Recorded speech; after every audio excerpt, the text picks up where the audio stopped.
Sawadee krap. Hello and welcome to Daily Wisdom, Walking the Path with the Buddha. Today is our Pali Canon and English study group where we study the words of the Buddha. We're progressing through this book series, going from volume 2 all the way through to volume 13, and then we're going to be starting over and continuously studying these chapters. The entire program would take about a year and a half to go through all the chapters and all the books. So it takes time to gradually learn and gradually reflect and gradually practice what the Buddha is sharing in his teachings. And that's what this program is designed to do, so that you can just kind of drip feed the teachings into the mind over the course of a week. And then we can meet together in order to discuss the teachings. The way that we do this is we start out with a brief meditation just to kind of prepare the mind for the class. And then we'll start with a student reading chapter 11 today. We're in volume 8, The Foremost Householders. We'll read chapter 11, and then after somebody reads it, I will share any teachings on that chapter, and then open up to any questions that you guys might have. And we'll progress through all the chapters this way from chapter 11 all the way to chapter 20. So I'd like to welcome all of you, whether you're joining us for the first time or you've been joining us regularly.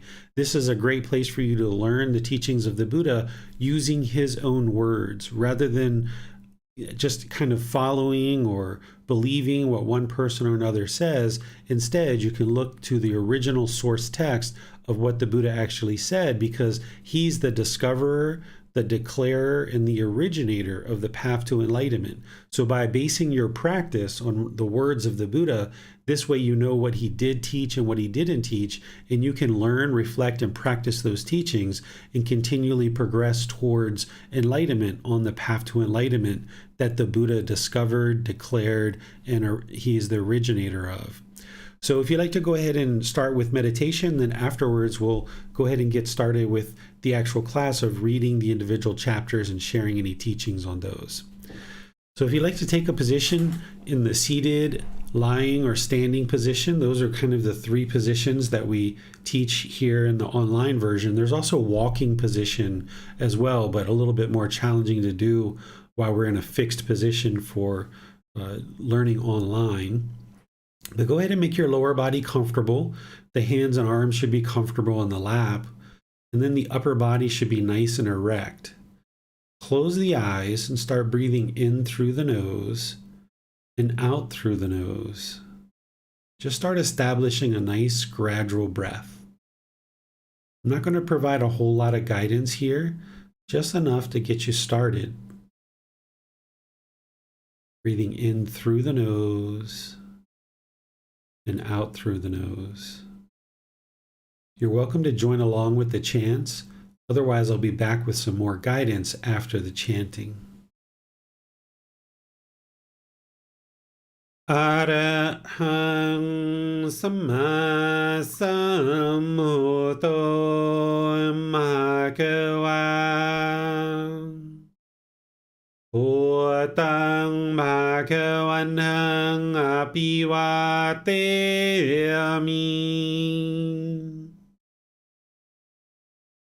Savakhato Bhagavata Tammo Dhammang Namasami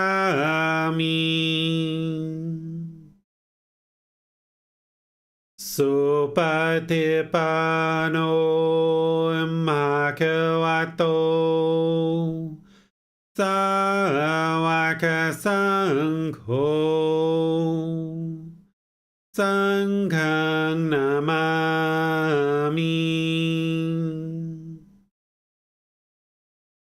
Namo Tassa Bhagavato Arahato Samma Sambuddhassa Namo Tassa Bhagavato Arahato Samma Sambuddhassa Namo Tassa Bhagavato Arahato Samma Sambuddhassa Iti piso bhagava Arahang Samma Sambuddho Vicacaranang Sammuno Sakhato Rokavito Anutero Purisa Dhamma Sati Satatawa Manusanang Bhutto Bhagavati.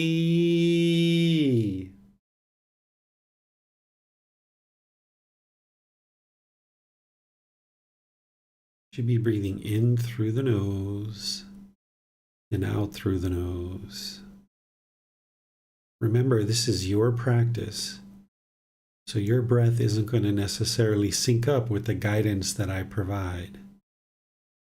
Wherever you get to the next inhale, breathe in through the nose, experiencing the full breath. Gradual inhale and exhale.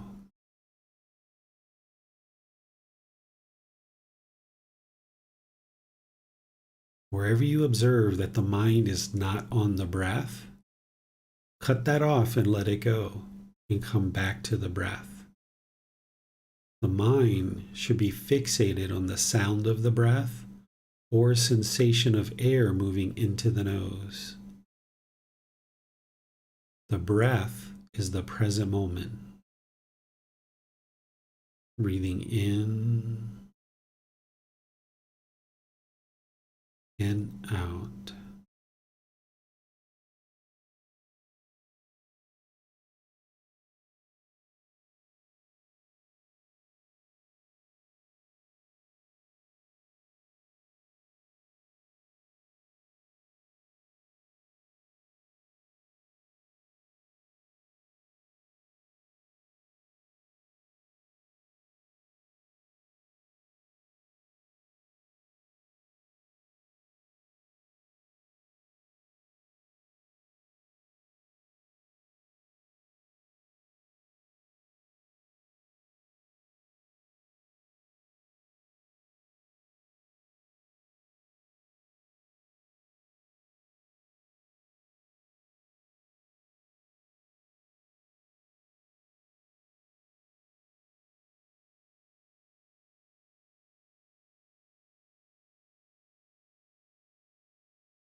อะระหังสัมมาสัมพุทโธมหะวาพุทธังมหะวันหังอภิวาเทมิ สวากขาโตมหะวัตตาธัมโมธัมมังนามาสามิสุปฏิปันโนมหะวะโตสาวกสังโฆสังฆังนามามิ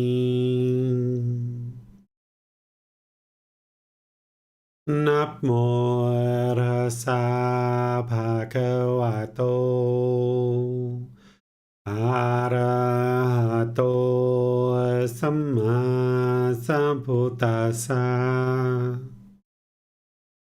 นะโมตัสสะภะคะวะโตอะระหะโตสัมมาสัมพุทธัสสะนะโมตัสสะภะคะวะโตอะระหะโตสัมมาสัมพุทธัสสะอิติปิโสมะภะวะอะระหังสัมมาสัมพุทโธวิจาจารเตโรภุริสาธัมมาสติสัตตาตาวามนุสนังพุทโธภควาติ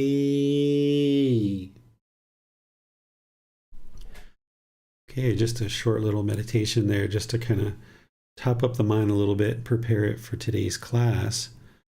I'd like to welcome all of you for today's class. We've got Miranda and Manal who are moderating for us today. If any of you guys would like to volunteer for reading any of the chapters, if you're in Zoom, all you need to do is put that into the Zoom comment section. Manal and Miranda will see that and be sure you get an opportunity to read any of the chapters. Today we're studying chapters 11 through 20. So we're going to be going through each of those, having a student read each one of the chapters, and then I'll share a bit of teachings, and then any questions that you guys have will open up to any and all questions, whether you're in Facebook, YouTube, or Zoom. You just put those questions into the comment section. Our moderators will see those. Or if you're in Zoom, you can electronically raise your hand and ask any questions or follow-up questions directly. So I'll just go ahead and switch over here to being able to display the chapters of the book, and then give you guys a chance to start reading chapter by chapter. All right. So I'll turn things over to Manal and Miranda. Yes, Teacher David, we'll go to Nick for chapter 11. All right. Welcome, Nick. The foremost, the best. Oh, welcome, Teacher David. Hope everyone's doing well. Indeed. The foremost, the best, the distinguished, the supreme, and the finest householder. Householder, the one enjoying sensual pleasures, who seeks wealth righteously without violence, and makes himself joyful and pleased, and shares it, and does meritorious deeds, and uses that wealth without being tied to it, obsessed with it, and blindly absorbed in it. Seeing the danger in it and understanding the escape, he may be praised on 4 grounds. On which he may be praised is that he seeks wealth righteously, without violence. The second ground on which he may be praised is that he makes himself joyful and pleased The third ground on which he may be praised is that he shares the wealth and does meritorious, is that he uses that wealth without being tied to it, obsessed with it, and blindly absorbed in it, seeing the danger in it and understanding the escape. This person who enjoys sensual pleasures may be praised on these four grounds. This householder is the foremost, the best, the distinguished, the supreme, and the finest kind of person who enjoys sensual pleasures. Just as from a cow comes milk, from milk curd, from curd butter, from butter ghee, and from ghee comes cream of ghee, which is reckoned the foremost of all of these. So too, this kind of person who enjoys sensual pleasures is the foremost, the best, the distinguished, the supreme, and the finest of all those who seek wealth righteously, without violence, and having abandoned it, makes himself joyful and pleased, and shares the wealth and does meritorious deeds, and uses that wealth without being tied to it, obsessed with it, and blindly absorbed in it, seeing the danger in it and understanding the escape. All right. Thank you, Nick. So to understand this chapter, it's important to understand that a Buddha has done a significant amount of work in their own practice in order to get to the point where their mind is enlightened. You guys understand the challenge of getting to enlightenment with the guidance of a teacher and a community and resources and all this help. You understand how challenging that is. If you can imagine a Buddha doing this on their own and progressing to the point where they're enlightened, it's just an amazing feat for somebody to accomplish and to be able to experience the results of that enlightened mind.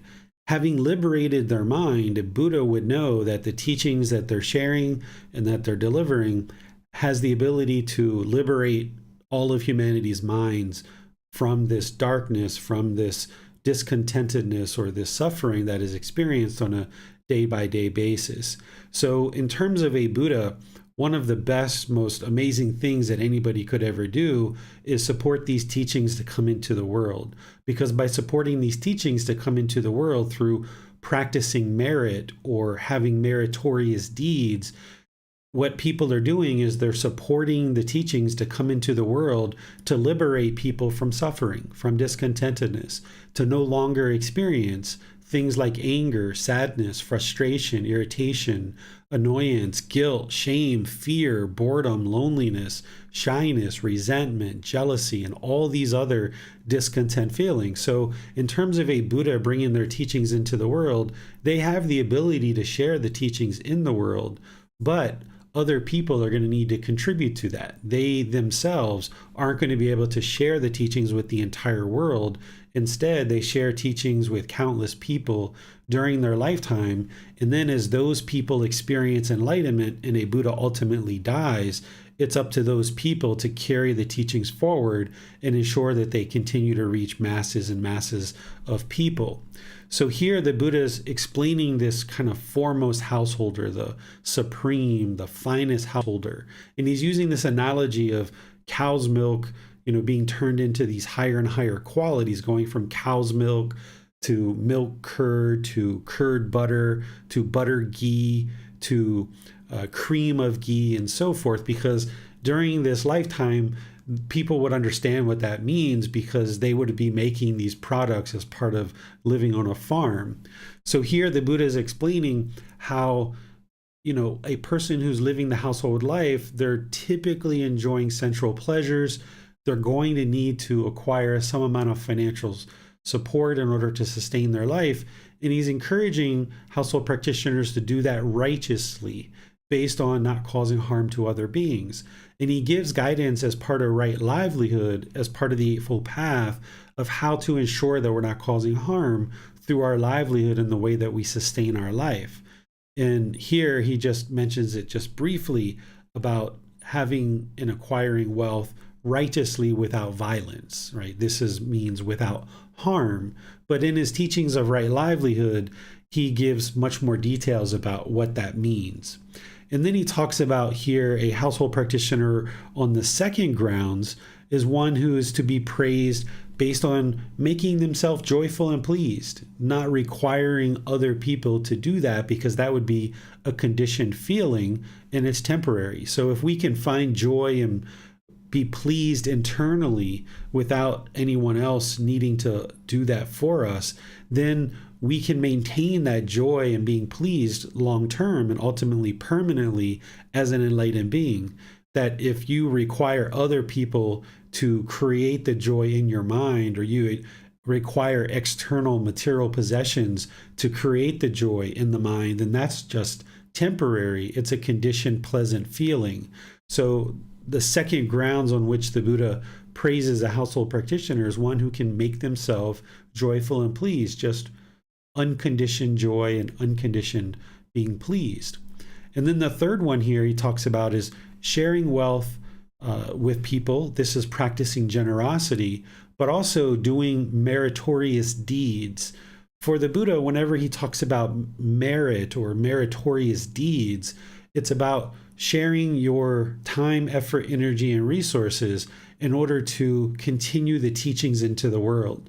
Because again, that's one of the best things that could ever happen for the world or for all of humanity, is that these teachings penetrate more and deeper into the world, so that all of humanity can learn, reflect, and practice, and ultimately get to this enlightened mental state where the mind's peaceful, calm, serene, and content with joy. Because if everybody in the world was enlightened, then the world would be utterly peaceful. There would be no such thing as murders, rapes, wars, stealing, poverty, famine, all kinds of things. We can go right on down the line of all these things that would be completely eliminated from the face of the earth through everybody learning and practicing in such a way to experience enlightenment. So by sharing our wealth through generosity, it helps our own mind to get to enlightenment through practicing generosity, eliminating craving, desire, attachment to wealth. And then by doing that in terms of creating merit, to practice generosity with the intention of sharing these teachings into the world by making offerings to ordained practitioners or teachers or temples or retreat centers or places that are sharing these teachings, you're not only practicing generosity, but you're practicing it in a way that makes these teachings available for many more people than besides just you. So the Buddha is saying, this is very praiseworthy for somebody to do this. And then the fourth one he talks about here is understanding that wealth can be used without being tied to it, being obsessed by it, being blindly absorbed in it. Because oftentimes as we age and we start acquiring more and more wealth, we do get tied to it. We get obsessed by it. We almost have a certain amount of ego or arrogance watching our bank account grow. We get blindly absorbed into it. And this is where the Buddha says, we need to see the danger in that if the mind is craving, desiring, and attached to this money and this wealth, thinking this is what completes us, this is what's going to create satisfaction in the mind, then we don't yet see the danger in it. We need to see the danger in being tied to the wealth. Where if there's craving, desire, attachment to hold on to the wealth, that's not beneficial for the mind. But also if we were complacent and we never did anything to acquire money, or if we just gave out our money to anybody and everybody without putting any thought or any wise decision making behind it, that wouldn't be wise either. So we need to find that middle way. That's understanding the escape. Whenever you see the Buddha talking about the escape, he's talking about the Eightfold Path. That's like the escape hatch to all this discontentedness that is experienced in the unenlightened mind. So if you see the danger in craving and holding on to money and wealth, then you can start to understand the escape and how to live a good life where you need to acquire money and you need to acquire wealth, but yet you're not so obsessed by it and tied to it, blindly absorbed in it.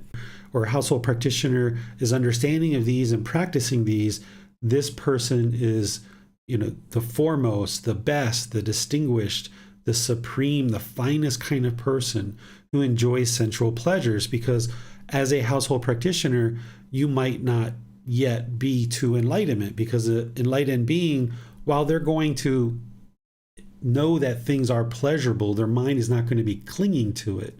So the Buddha talks about household practitioners as being people who enjoy sensual pleasures. And this is the craving, desire, attachment, that if somebody was only going to make it to the first, second, or third stage of enlightenment during their this life, then the least they could be doing is supporting the teachings to come into the world so that more and more people can actually experience enlightenment. But I would say that any household practitioner today can actually set their sights on attaining enlightenment as an arahant and understand that there are definitely things in the world that you will enjoy. But the difference between clinging to sensual pleasures versus knowing that something is enjoyable and participating in that is two different things. Whereas if you're participating in something that's enjoyable and the mind's clinging to it and holding on to it, wanting it to be permanent, then that's where the mind's going to experience discontentedness. But if you experience something, you know that it's enjoyable, you know that it's pleasurable, but when it's over, and the mind's completely content with that. Or if you're not able to do that thing in the future, you're completely content with that. That's somebody whose mind is liberated from sensual desire, that it's not tied, it's not obsessed, it's not clinging, it's not craving for these things to continue. And it knows the difference between craving versus walking the middle path. And that's what the Buddha is talking about here. Questions on this chapter? We'll go to Nick. Hello, teacher. Thank you, Manal. Teacher David, the last part you just said, I was wondering if you can give an example of that instead of the description, if you could give it like an example. Sure, I'll give you a couple. Yeah, I'll give you a couple examples. Let's just say you're on a holiday and you go out on a holiday and you're looking at a certain landscape and everybody's standing there and it's like, oh my goodness, this is so beautiful. And you're just looking at the landscape, and then maybe the group leader is like, all right, guys, time to go. And then everyone's like, this is the mind being discontent because it's holding on. It doesn't want to move on. It can't move on. Or if you're planning a vacation, you need to go on vacation, you'd like to go on vacation, and then for one reason or another, it gets canceled. And now the mind's discontent. That's because it's longing and yearning for these sensual pleasures. Or say that you have a certain dessert at a restaurant and you enjoy that dessert and you have that dessert whenever you go to that restaurant. But now you come in the next time and they don't have that same dessert. Now the mind's angry or frustrated. This is the mind clinging to the sensual pleasure. So the way that you fix that is that you don't allow the mind to have conditioned pleasant feelings. So when you go into the restaurant and you order the dessert and they have it, rather than getting excited and feeling all these, excited, these conditioned pleasant feelings, it's just like, oh, you guys got chocolate cake today? Outstanding. I'll have a piece of chocolate cake. And then when you have the piece of chocolate cake, it tastes good, it's enjoyable, but you also know it's not permanent. So you can enjoy that piece of chocolate cake while you're in the moment, but you have to understand that it's not permanent, that the next time you come, it may not be there. So that would be the difference between someone who's craving and clinging versus someone who's just enjoying the present moment, the view or the fact that I'm going on vacation or a certain dessert. Just enjoy it in the present moment and just know that it's not permanent, and don't allow the mind to hold on to it, because if it does, then it's going to experience discontentedness.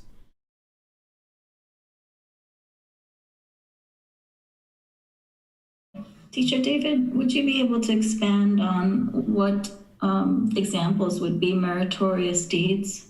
Sure. So meritorious deeds are things that you might do in order to support the teachings of the Buddha. So remember, time, effort, energy, and resources. So you moderating today, Manal, this is merit, right? This is meritorious deeds, that you're using your time, effort, energy, and resources in order to help these teachings come into the world.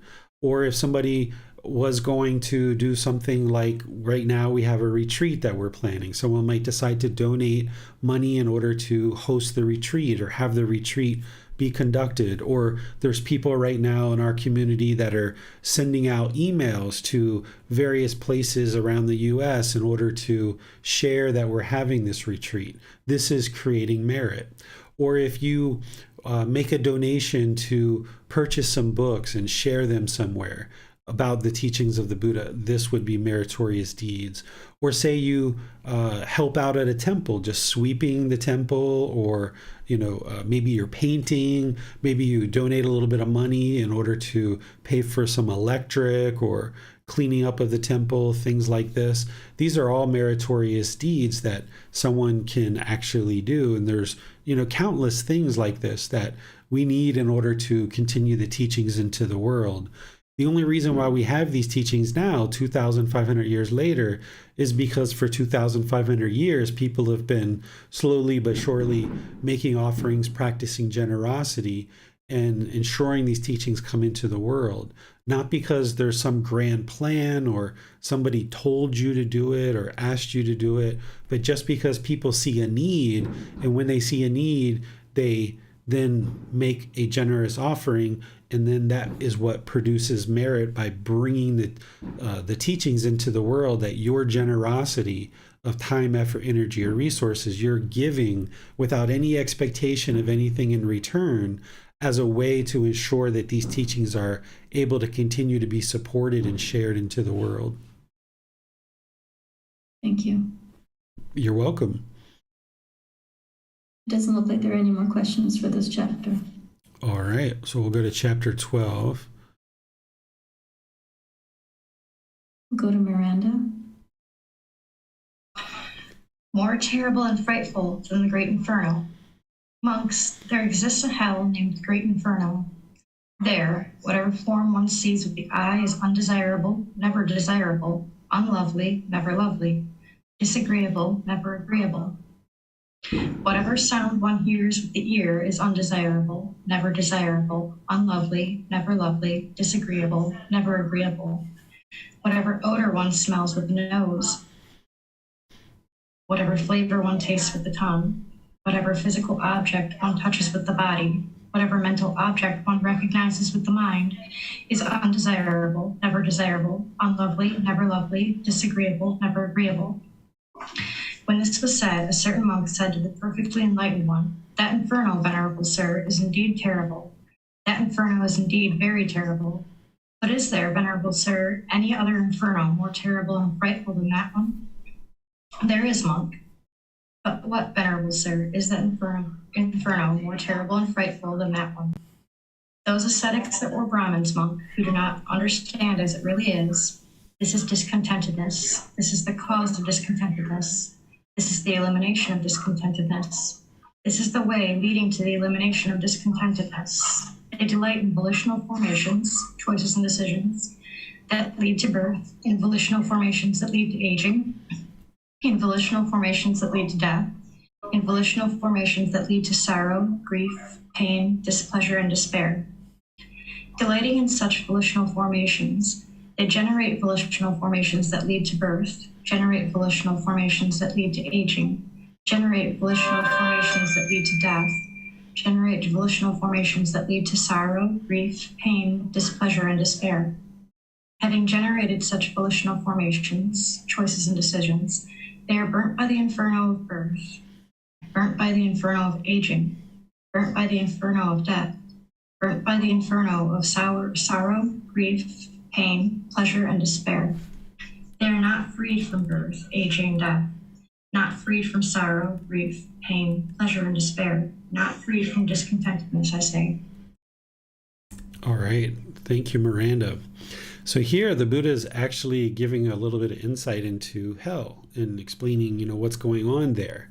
And he's explaining how everything is undesirable, never desirable, unlovely, never lovely, disagreeable, never agreeable. Whether it's something that we see, that we hear, smell, taste, an object that touches the body, or any mental objects. These are the 6 sense bases that we're actually going to study as part of the next book, Volume 9. These are the 6 sense bases and how the mind experiences discontentedness. So he's explaining how horrible, hell is. And you'll get some more description on this when you get into Volume 11, which is titled The Realms of Existence. You'll learn more about the different hells and things like that he described. So this ordained practitioner asks, is there any hell that's more or worse than that? And the Buddha's like, yeah, there sure is. And he describes somebody who doesn't understand the Four Noble Truths.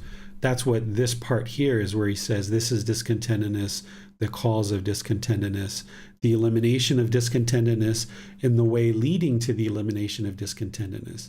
If somebody doesn't understand the Four Noble Truths, then they're just going to continue to reside in that hell of experiencing discontentedness over and over and over again.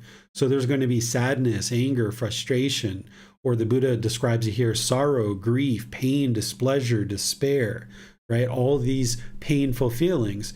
Because if you don't understand the Four Noble Truths and you haven't broken through to understand what the cause of discontentedness is, then you can't eliminate it. So therefore, if you can't eliminate it through the path that leads to enlightenment, through this eightfold path, then there's going to continue to be decisions or volitional formations that lead to continuous rebirth over and over and over again, which means if there's birth, there's going to be sickness, aging, and death over and over and over again. And this is what we've been experiencing for countless times. And now in this human realm, you have the opportunity to understand these Four Noble Truths and make an end to discontentedness. And therefore, the Buddha describes that you won't have this being, burnt by birth or burnt by aging, burnt by death, because it's, somewhat miserable to continue to exist in this cycle of rebirth. This is where sometimes people look at the Buddha's teachings and think like, wow, it's pretty pessimistic to think of life in that way. But the outlook of a person who's enlightened isn't pessimistic. But you have to kind of understand that misery and that pessimism, at least in terms of, yeah, it's not fun to wake up and feel aches and pains and sorrow and sadness and grief and displeasure and despair. That's not enjoyable at all. That's really miserable. But as you train the mind and you transform it to this enlightened mind and you actually experience enlightenment, it's kind of like, take a nice fresh breath. Wow, this is what life's supposed to be like. No discontentedness whatsoever. I can do this. This feels great. But all of that discontentedness and that unenlightened state, man, it's so horrible. Every time somebody dies around you, to feel that pain, or anytime you have a relationship that breaks up, any kind of significant relationship, it's real miserable. Or other things that happen in our life. It can be really miserable in the unenlightened state. And being able to see that misery can be motivation to help you move towards this enlightened mind, where now it's peaceful, calm, serene, content with joy, and nothing shakes up the mind whatsoever. That's why it's important to see the miserable side of life and use that cycle of rebirth as a motivator to get out of it so that you can ascend and evolve beyond it. So, questions on this chapter? Doesn't appear there are any questions. Okay, so the Four Noble Truths are just so important to learn and practice. Chapter 13. Buddha,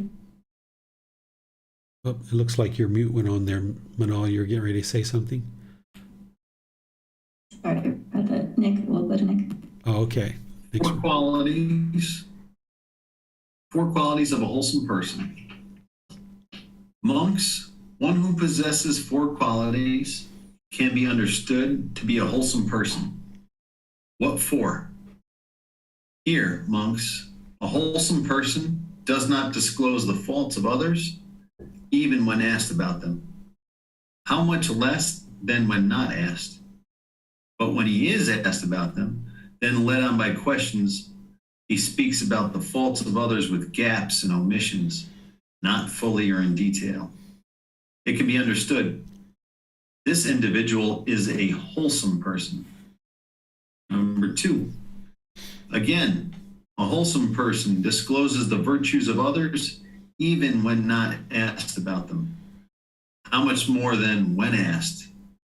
But when he is asked about them, then led on by questions, he speaks about the virtues of others without gaps and omissions, fully and in detail. It can be understood. This individual is a wholesome person.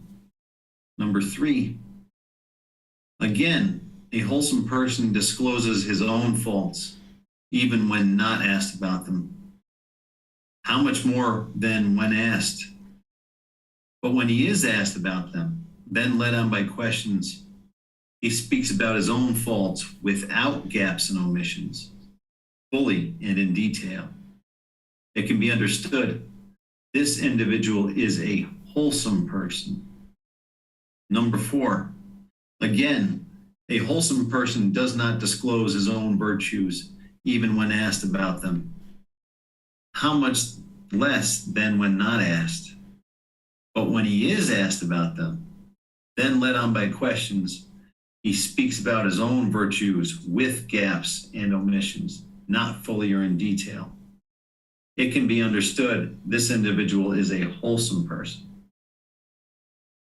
One who possesses... He's not harm to our own mind, but he's wording it in this way to help you understand how to be a wholesome person. In this first 2 items, he's essentially talking about gossip, that a person, if they were to disclose the faults of others, even when not asked about them, this person is gossiping. And this means that you're not wholesome if you're gossiping about others and all their faults, because you have your own faults too. You know, why would you share what faults of other people are?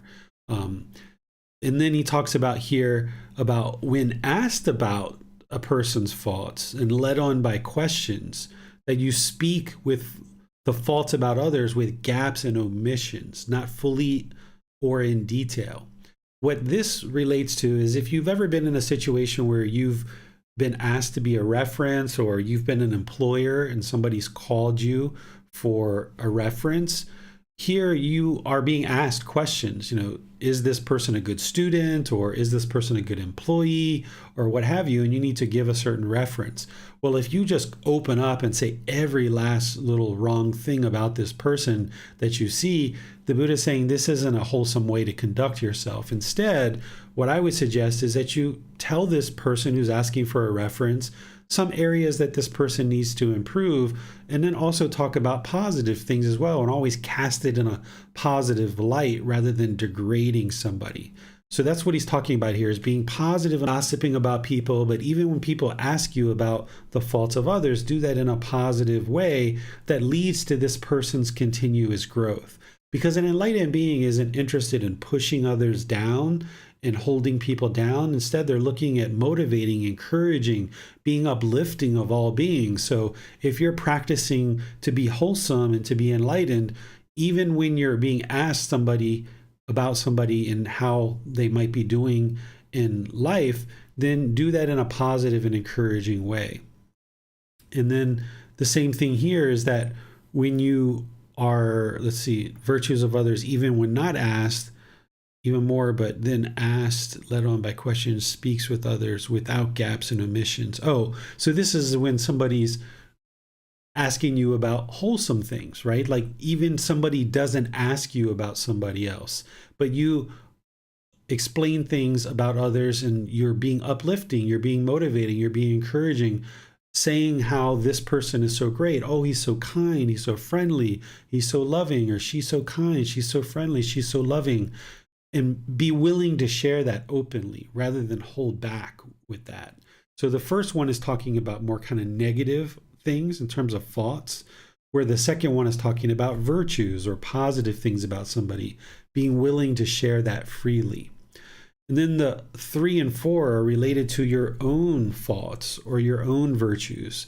The Buddha is saying a wholesome person would be willing to disclose their faults to others, and that they would describe them fully and openly. But then when it comes to your own virtues, he's saying that a wholesome person would basically hold back. They wouldn't be boastful, right? And this is where you need to navigate this in things like a job interview. If you went for a job interview, you need to be able to speak about your virtues, but you would like to be able to do so in a non-boastful, non-arrogant, non-prideful way. And this will actually help you in your job interview, for example. Because if you went into a job interview and you were arrogant or prideful or boastful about your accomplishments, that's probably not going to go over too well. But if you found a nice middle way to explain your accomplishments and your successes in your career, and did it without arrogance or pride or being boastful, this will actually really help you as you are interviewing for a certain job, for example. So that's what he's giving you guidance here, is how you can practice to be wholesome. Questions on this chapter? Yes, I had a question surrounding your willingness to share of one's faults versus the comfort to share one's fault. How would one become more comfortable with sharing their faults and mistakes as appropriate in the given situation? Yeah, just doing it regularly. You might start with just talking in the mirror to yourself, talking to somebody that you trust, somebody that you know that you can really trust. They're not gonna, bust out laughing at you or mock you or joke you or things like this. In the mirror, talk with this one person or two people, explaining those things. So then when you're in a situation where you need to describe your faults, you can describe those. Nowadays, in today's society, there really isn't too many settings where you need to describe your faults, so to speak, except for if you're talking with your teacher about these Buddhist teachings and you're making your way to enlightenment. That's the last person you want to tell all the wonderful things that you're doing to your Buddhist teacher.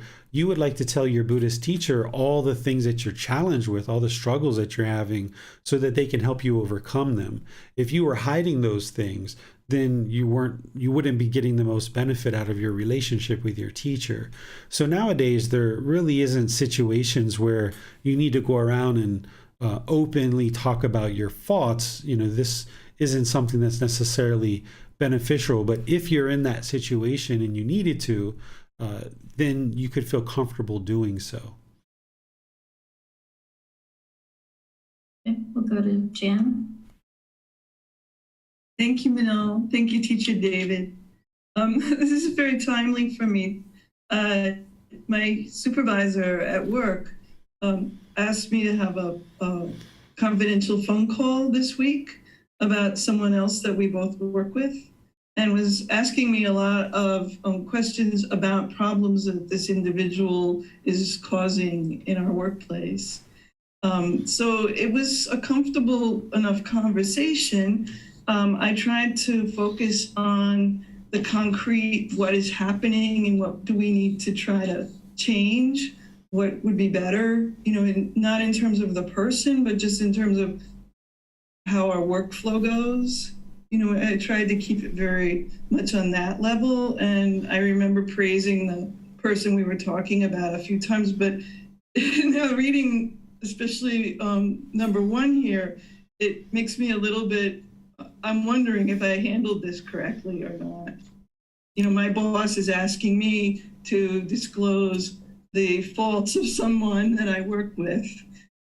So I did engage in that conversation. I don't know how I would have refused it, but I hope I did the right thing by trying to stay concrete about the tasks and the things that need to happen and not focus on the person. Yeah, that sounds great. Yeah, that sounds very professional to me. I mean, the Buddha is not saying here that we should not, in any circumstance, talk about somebody's faults. That's not what he's saying. He's just saying, rather than kind of blabbing and just, willy-nilly open your mouth and blab and gossip about everything that is wrong, he's saying, okay, be a little bit reserved, kind of restrain the mind and talk professionally, essentially. If I was in that situation and a supervisor was asking me to describe something about another employee, I would probably start out with talking about some of the wholesome things that I see with this person and the things that I think are really helpful with this person and professional. Then I would explain some of the major areas that could be improved. And then I would probably go back to talking about some of the wholesome things so that you kind of bookend it with some wholesome things and some of the unwholesome things or some of the faults in the middle, and then describe it in a way that is uplifting, encouraging, and supportive of this person improving. That would be, I think, the most professional way, because what you're trying to do here is you're trying to maintain your Dhamma to be clean and to be wholesome. Whereas if we go into conversations and we're just blabbing about all the faults about people, then because that's what we're putting out, then people get used to hearing that from us, and that's what we experience in life too. People do the same thing to us. Whereas if we're encouraging, supportive, motivating, and uplifting, even when we're needing to talk about somebody's faults, then our supervisor or our coworkers, or if we're on a committee of people, for example, and we need to be talking about something like this, by being supportive, encouraging, motivating, and uplifting, people can see there that, yeah, this person is talking about some faults of something, but at the same time, there's this positive vibe to the feedback that is meant with the intention of improving the situation. And then this helps us to maintain our wholesome karma, that people understand that, yeah, David's in this position of being on this committee, and he's talking now to 10 different people in this committee, but he's talking about this situation or this person in a very wholesome way, as a way that for us to improve, rather than degrading or diminishing or trying to knock people down. This is what we see a lot in certain societies, where people are trying to knock each other down as a way to make themselves feel better and rise up to the top. That's not the way to actually rise up to the top, because as you push this person down in order to rise up to the top, then it's only a matter of time before someone pushes you down. The way that we actually all become better is we all get uplifted with each other, is that we can all be uplifting to each other. And as a team or as a committee or as a group of people, we can all be supportive and encouraging and uplift each other, being encouraging, motivating, supportive, and uplifting. So this is what the Buddha is talking about here, is how to maintain your wholesome karma when you're in a situation where you need to talk about somebody's faults. Thank you, teacher. That's very helpful. I think the conversation went the way you're suggesting, so that makes me feel better. Good. Thanks. We'll go to Nick next. Thank you, Manila. Teacher David, during daily practice, would we be safe to say, or to think of this, to recall it quickly, to sum it up as, don't gossip about others, share the positive of others, and when it's talking about you, be honest about your own faults and humble about your virtues. Just That's a good a quick summary. Yeah, that'd be a great way to summarize it. And if you're doing all of those things with those 5 factors of well-spoken speech that the Buddha teaches, which is speak at the right time, what you say is true, speak gently, speak beneficially, and with the mind of loving kindness. If you're doing what you just described as a summary with those 5 factors of well-spoken speech, then you're keeping your karma clean, and you can rest assured that there's no unwholesomeness that you're generating that's going to end up coming back to you.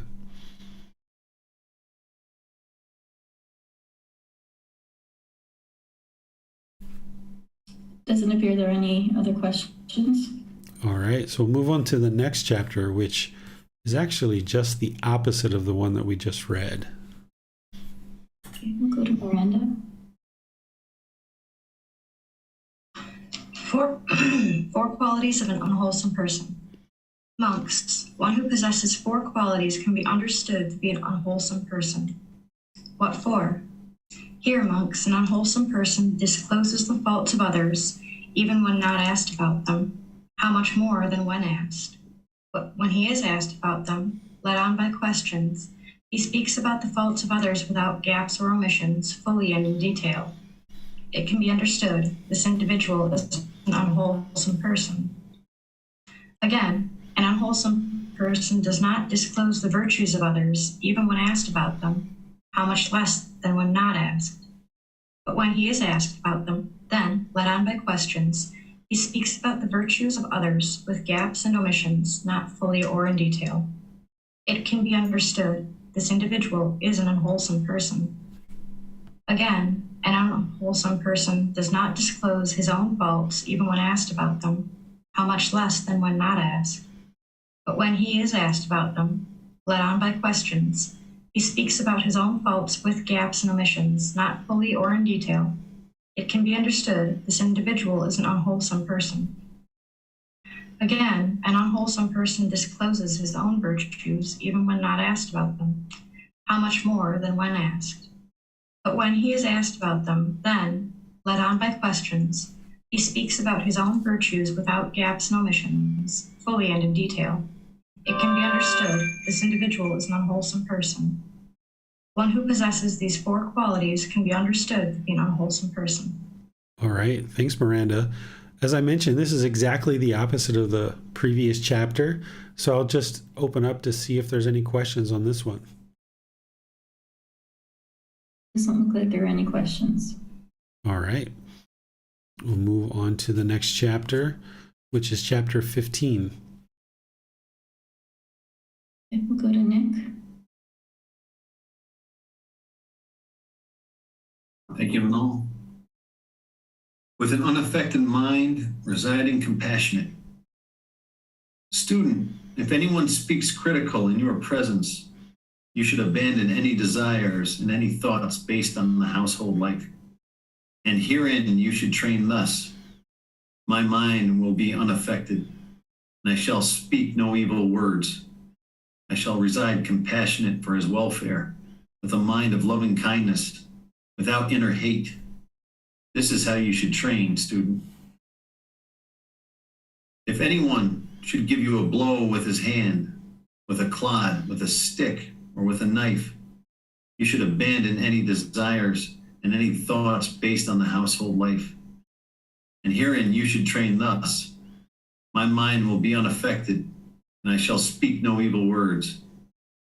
I shall reside compassionate for his welfare, with a mind of loving kindness, without inner hate. That is how you should train, student. Okay. So here, the Buddha is talking about being unaffected by what other people do and just remain compassionate or reside compassionate. Compassion is a concern for the misfortune of others. And this is a quality of mind that needs to be cultivated in order to reach to enlightenment. There's these four Brahma Viharas: loving kindness, compassion, sympathetic joy, and equanimity. And compassion is an important one because this is where you develop concern for the misfortune of others, where you eliminate holding on and wanting the world to be a certain way, but you also don't have indifference where you could care less what people experience in this life, but instead you have this concern for the misfortune of others. And going back to Manal's question about merits or meritorious deeds, this is where oftentimes people gather the energy and the inspiration to practice generosity in terms of creating merit, is out of this concern for the misfortune of others. Because the more that your mind becomes liberated, your mind becomes more peaceful, calm, serene, and content with joy, and you know it's these teachings that led you to that, then people who experience more and more liberation of mind have a natural tendency to practice generosity in order to share these teachings into the world out of compassion for other beings. So here the Buddha is sharing with this ordained practitioner how to not have thoughts based on household life or desires based on household life. It's important to understand what the Buddha is describing here is that it's not that there's anything wrong with household life, but there was these two different lifestyles that existed during the lifetime of the Buddha, which also exists now, which is this ordained lifestyle. And then there's this household practitioner lifestyle, where ordained practitioners were really super dedicated to attaining enlightenment to the point where they were willing to walk away from the household life in order to fully become engrossed into learning and practicing the teachings of the Buddha. The Buddha essentially became like an adopted father to all these individuals who were following him around and learning his teachings, because during the lifetime of the Buddha over 2,500 years ago, there weren't these standard educational systems that we have today, where we learn all kinds of things going to school, and then we might take on a teacher to learn Buddhist teachings at some point. But instead, when these people left their household life, ordained to become ordained with the Buddha, he essentially taught them everything from beginning to end. Of course, they already knew how to eat and urinate and defecate and take showers and things like this. But here these males and females were coming out of the household life in order to learn this path to enlightenment. So what he's really talking about here is the way that I say, if you were going to do this before you were on the path to enlightenment, you might have done it this way. But now that you're on the path to enlightenment, you might think about doing it in this way. That's what he's really talking about here, is that someone who's ordained with the Buddha, who was once living the household life, unaware of these teachings, they would have certain desires and certain thoughts based on the household life, based of being off the path to enlightenment. They would have certain reactions in certain situations. And now the Buddha is teaching his ordained practitioners to more respond to situations rather than react. So here he's saying, my mind will be unaffected, and I shall speak no evil words. I shall remain compassionate for his welfare, with a mind of loving kindness without inner hate. That is how you should train. So he's teaching this path to enlightenment and helping people to see that if you are confronted with certain things that people are trying to convince you to do or to not do, and they're trying to force their craving and desires on you, or they're being evil, or they're doing hateful things, the Buddha is saying, don't have hate back. That's not the appropriate way to handle something. And then likewise here on this second part, he's saying if somebody should come at you and essentially physically abuse you, he's saying, don't go at this the way that you would if you were in the household life. Instead, remain unaffected. Don't speak any evil words. Remain compassionate for their welfare. Because as soon as you allow evil words to come into your speech, as soon as you allow hate to come into your mind, this is going to permeate in the mind and create more and more difficulties for you. So it's possible to be in situations where people are being very hateful and vindictive and jealous and resentful towards you, but you feel nothing but compassion, concern for their misfortune, right? You feel nothing but loving kindness, this genuine interest in seeing them be well. And you have no evil words and there's no inner hate whatsoever. And this requires training of the mind, where in the past, what you might have experienced is that when someone has hate for you, you hate them right back. Or if someone has evil words towards you, you have evil words right back. But this is what you're trying to rewire in the mind. You're trying to circumvent all of this, that when someone is hateful towards you, you don't feel hate towards them. You have loving kindness and compassion towards them. When someone has evil words towards you, you don't have any evil words for them. This is how you extinguish your unwholesome karma. Whereas if you continue to have hate, you continue to have evil words, this is only going to produce more and more unwholesome karma for you that you're going to have to deal with. Questions on this chapter? Like Miranda has her hand raised. Yes, yes, sir. Do you think that it would be a good practice to keep that saying in mind? My mind will be unaffected, or the mind will be unaffected in day-to-day life, to remind us to cut off unwholesome thoughts and remain residing compassionate towards others? Absolutely. If you're in a situation where maybe you are in a relationship where someone else is being hateful or vindictive or having evil words, you have options there. It's your choice. You could ignore it completely, get up and walk out of the room or leave the place where you're at, what have you. You don't need to stay in that situation. But in a situation where maybe you do need to stay there for a certain period of time, let's just say you're in an office of your boss or something, and you know that if you got up and left, you would lose your job, and that's not something that you're able to do. Maybe what you do in that situation is, you can repeat that in your mind: remain unaffected, remain unaffected, remain unaffected. Have compassion for this person, compassion. Because when someone's being hateful and vindictive and all these evil words are spewing out of their mind and out of their mouth, this is their craving, their anger, and their ignorance. And there you can see the way that the Buddha taught that when you see the teachings, you see me, that when you see this person's craving arising and their anger arising, their ignorance or unknowing of true reality, that they don't realize by yelling at you as their boss and you're the employee, they're not going to have a dedicated employee at the end of this conversation who's really eager to go out there and do a really good job for them. Or if you're in a situation where it's two life partners and your life partner is doing hateful things to you, you're not going to end that conversation with, wow, I'm just feel so great to be in this relationship with this person.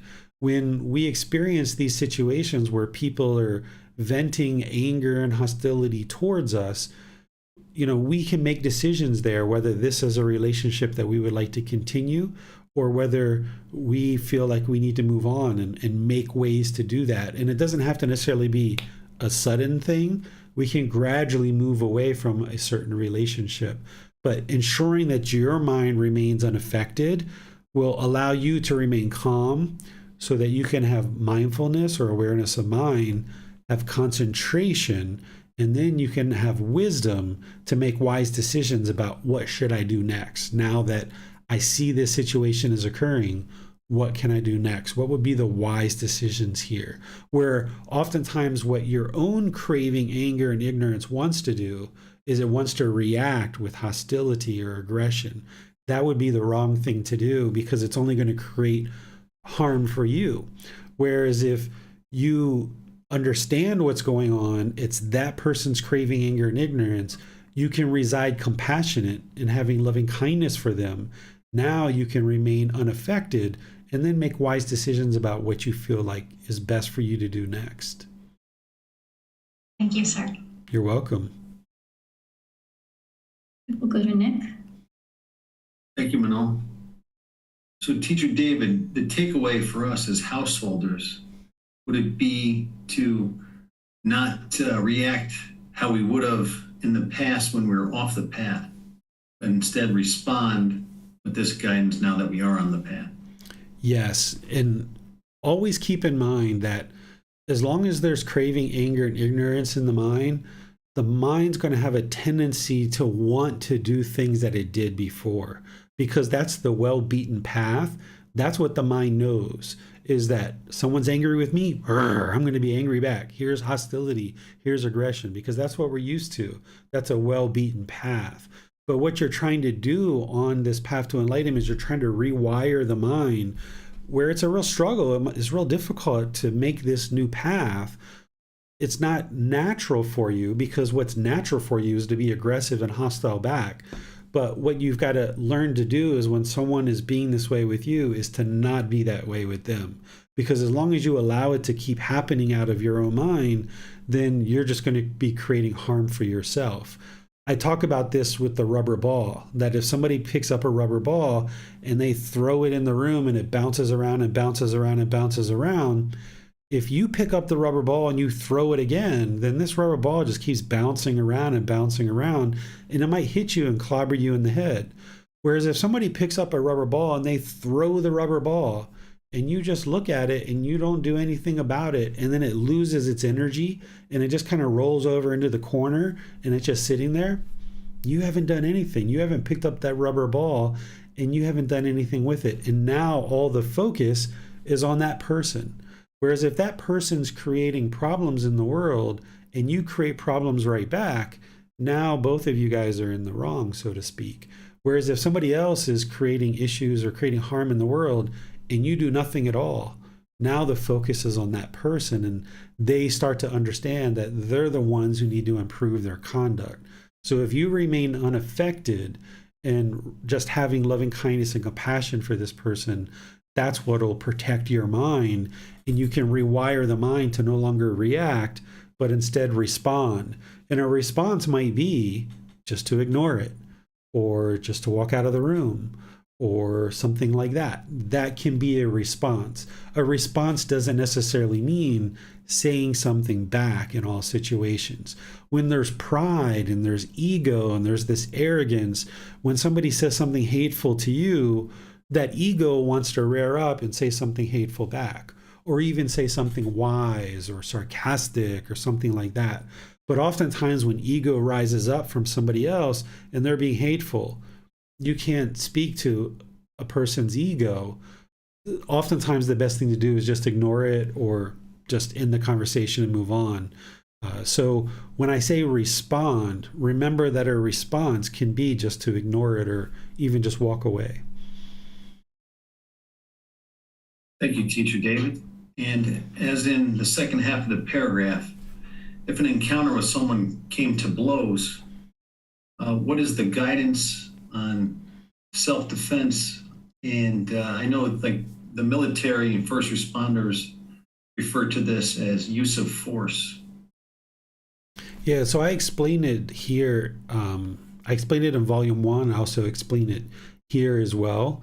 But let me just help you to understand it, if for those of you guys that haven't read yet, is that there's a whole lot of things that you can do through your intentions, your speech, and your actions to be sure that you're never in a situation where somebody is attacking you, right? Like through your way that you practice, the way your intentions, your speech, and your actions, you can ensure that you're not in situations where you're outside at 2 a.m. in the morning when a whole bunch of people are using drugs and alcohol and you're on the street and there's a likelihood for somebody to attack you, for example. You can be sure that you yourself aren't taking drugs and alcohol and putting yourself in a situation like that. You can be sure that, you know, by not having arrogance or ego or being boastful, you can be sure you're not in a situation where you're being attacked. Things like this. The Buddha even talked about not being outside, you know, in the darkness at nighttime, how essentially, you know, that it's best to do your activity in the light when the daylight hours. Not that you should be scared or fearful about being outside at night, but essentially the world becomes a different place at, you know, midnight, 1 a.m., 2 a.m., 3 a.m. And enlightened beings typically are not outside at that time because they just know that things that are going on at that time aren't necessarily the most wholesome. So there's a lot of decisions that we can make before we ever find ourselves in a situation like this. And that would be ideal, that if you learn all that wisdom and you make a lot of decisions to ensure you're not in that situation.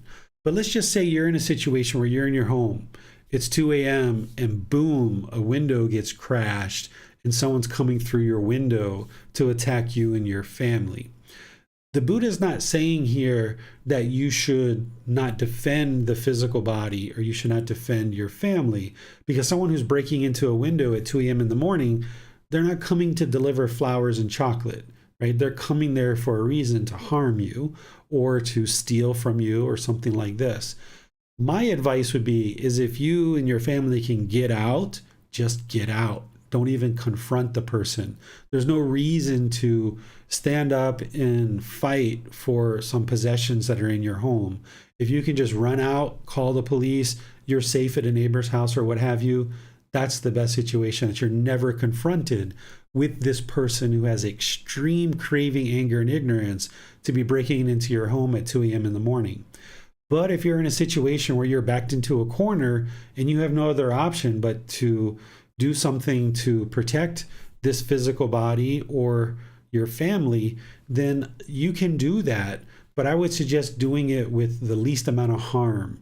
That if you don't have to kill this person, then don't kill them, right? Because as soon as you go to that point, that's where things can be looked at in a way that could be potentially harmful for you. So if it's possible for you to protect this physical body and the people around you without inflicting grave harm like death, that would be ideal. But it's not always possible. So if somebody had a gun and a knife and you happen to have something to defend this physical body and it's either you or them, well, it's their karma that they're breaking into someone's house at 2 a.m. in the morning with a gun, with a knife, and they end up getting shot in that situation and killed. That's their karma. That's their karma of they performed this unwholesome conduct and now they've gotten the results of that. And now you can feel secure that, you know, you didn't go looking for this fight. This came to you and you were just doing what you needed to do in order to protect this physical body and the people that were around you. So that's what I would share in terms of defense. You can see that here in this chapter. And I also have this in volume 1 as well, where I explain it perhaps in more detail. But if there's no ego that you have in terms of, I've got to protect myself, I've got to protect my possessions, how dare this person break into my house, then you should feel completely comfortable with just getting out and, okay, whatever happens, happens. Person steals my TV, steal my food, steal my furniture, go for it. At least this body, at least my family, we're protected, we're safe. We can replace all of that stuff if we need to. And then know that this person is going to experience their karma, the results of their decisions of having stolen things.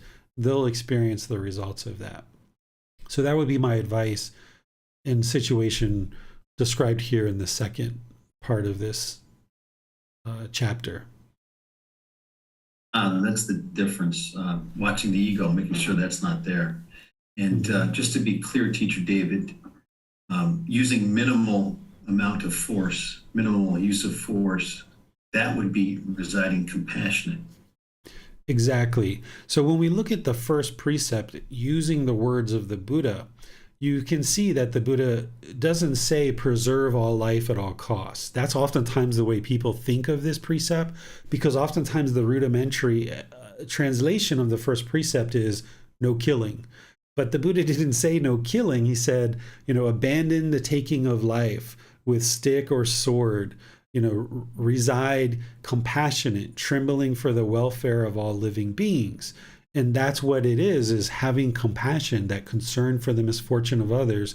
So if this being breaks into my house at 2 a.m., knocking the windows out, hey, this person must have extreme craving, and they must have a whole bunch of ignorance or unknowing of true reality to do this. If they need food, if they need my TV, if they need this other things, hey, have it. You can take it. Go for it. My family and me, we're going to be over here being safe. We have compassion for your well-being. Oh, you would like to come attack us and kill us and harm us? Okay, we're going to remain compassionate for you. We're going to remain compassionate for your welfare, but we're not going to allow you to hurt us. We're going to probably have to hurt you back to ensure that you don't hurt us. And that's still residing compassionate for the welfare of all living beings. The Buddha doesn't say preserve all life at all costs, but instead he says reside compassionate for the welfare of all living beings. And that would be a way to reside compassionate for all living beings.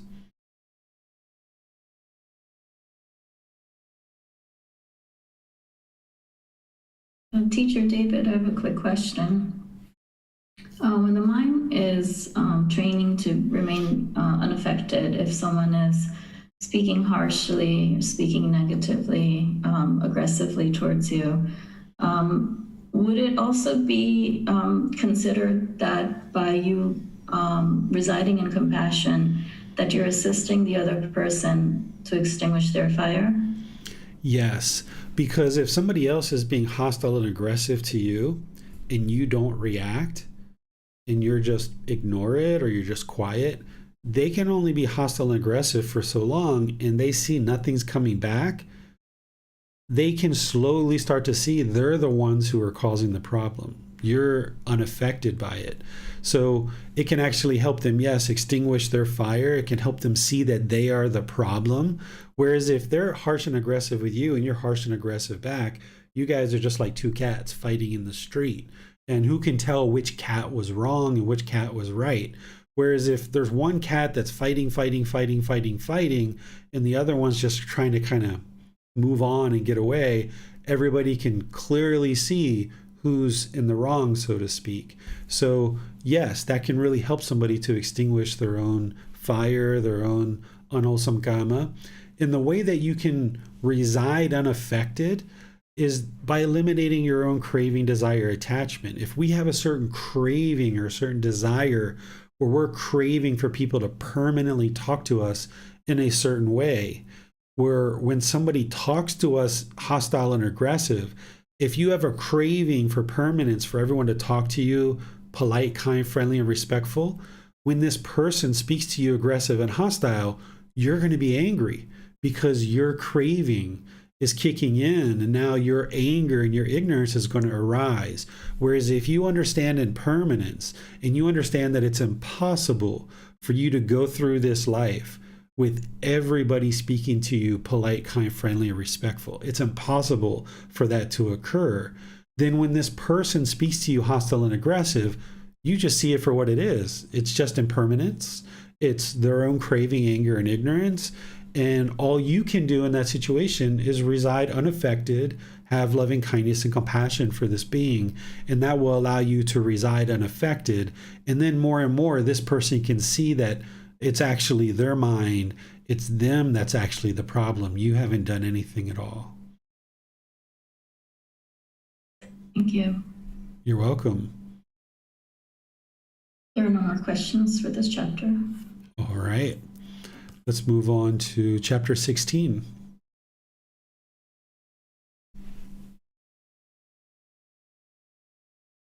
Training a man without hostility or ill will.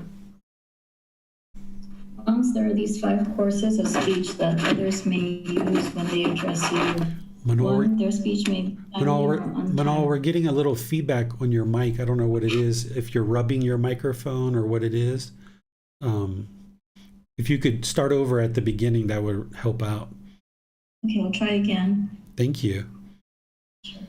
Monks, there are these 5 courses of speech that others may use when they address you. 1, their speech may be timely or untimely. 2, true or untrue. 3, gentle or harsh. 4, connected with benefit or unbeneficial. 5, spoken with a mind of loving kindness or with inner hate. Herein, monks, you should train thus. Our minds will remain unaffected, and we shall speak no evil words. We shall reside compassionate for their welfare, with the mind of loving kindness, without inner hate. We shall reside enveloping that person with a mind filled with loving kindness. And starting with him, we shall reside enveloping the all-encompassing world, with a mind filled with loving kindness, abundant, joyful, immeasurable, without hostility, and without ill will. That is how you should train monks.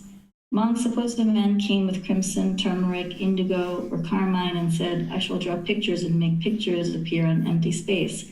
What do you think, monks? Could that man draw pictures and make pictures appear on empty space? No, venerable sir. Why is that? Because empty space is formless and invisible.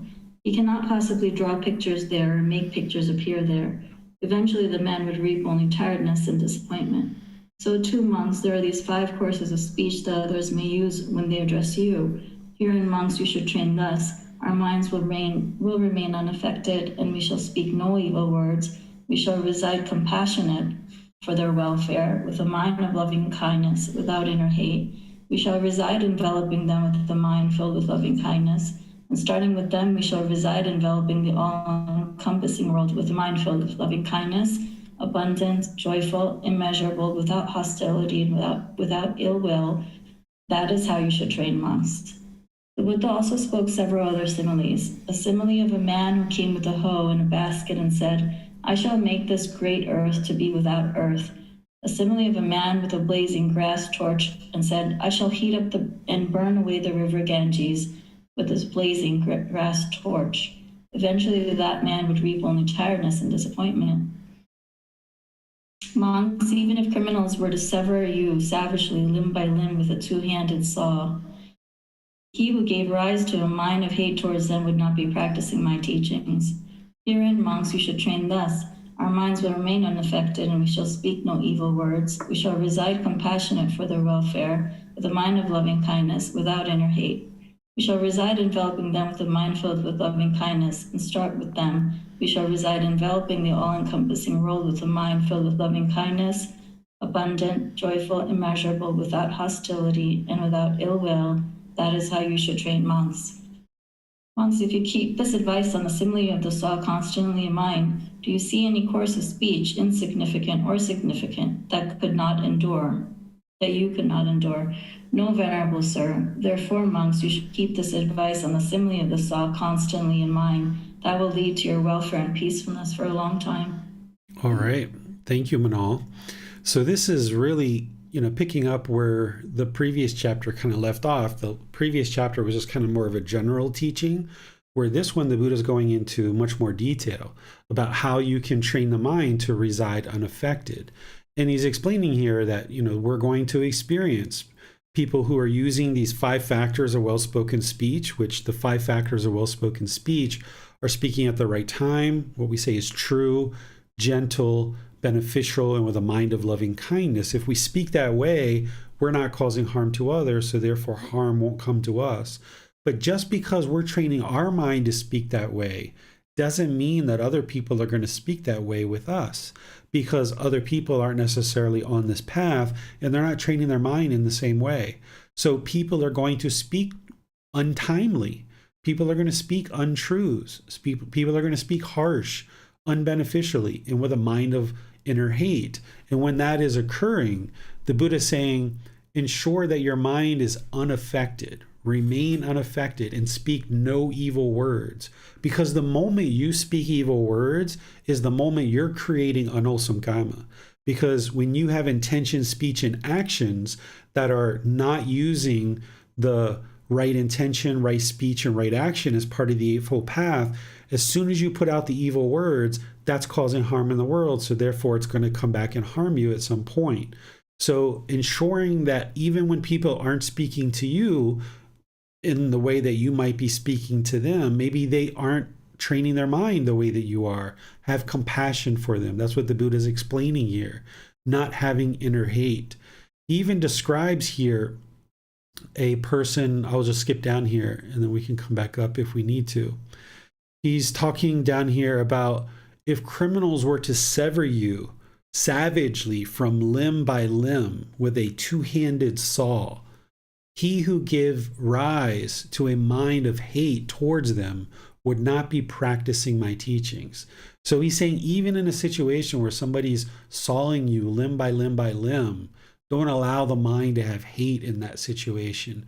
Have compassion for them. So back to what Nick was asking a question about defending the physical body, you can defend against an attack without having hate. If you allowed hate to arise in the mind while you're defending, that is where the mind can go beyond just defending yourself and maybe do something more harmful, which then ultimately comes back. So you can actually defend without having hate, that you can still reside compassionate for this being. The Buddha gives an analogy here where he's talking about, could somebody draw pictures when there's an empty space? Could they make a picture appear with an empty space? And of course, the answer is no, they can't. And what the Buddha is essentially explaining here is that if somebody's being hateful and vindictive and aggressive with you, but yet there's nothing here to latch onto it, then it just goes out into empty space. So just like colors can't draw a picture without a canvas, you need to have a canvas before you can draw a picture with colors. Don't give that person a canvas. If somebody's got inner hate and they're vindictive and they're resentful and they're speaking harsh and aggressive with you, don't give them a canvas that stuff sticks. Instead, create an empty space where it just essentially goes by the wayside, like there's wind that just blows it away. That's the way to ensure that you don't allow this hateful speech to stick to you and allow it to affect your mind. Any questions on this chapter? Yes, we'll go to Nick. Thank you, Manal. Teacher David, I was wondering, I was reading some of these similes. This Buddha, was he serious all the time? I know it was 2,500 years ago, but when he was teaching, I'm just curious. You may not be able to answer, but we can speculate.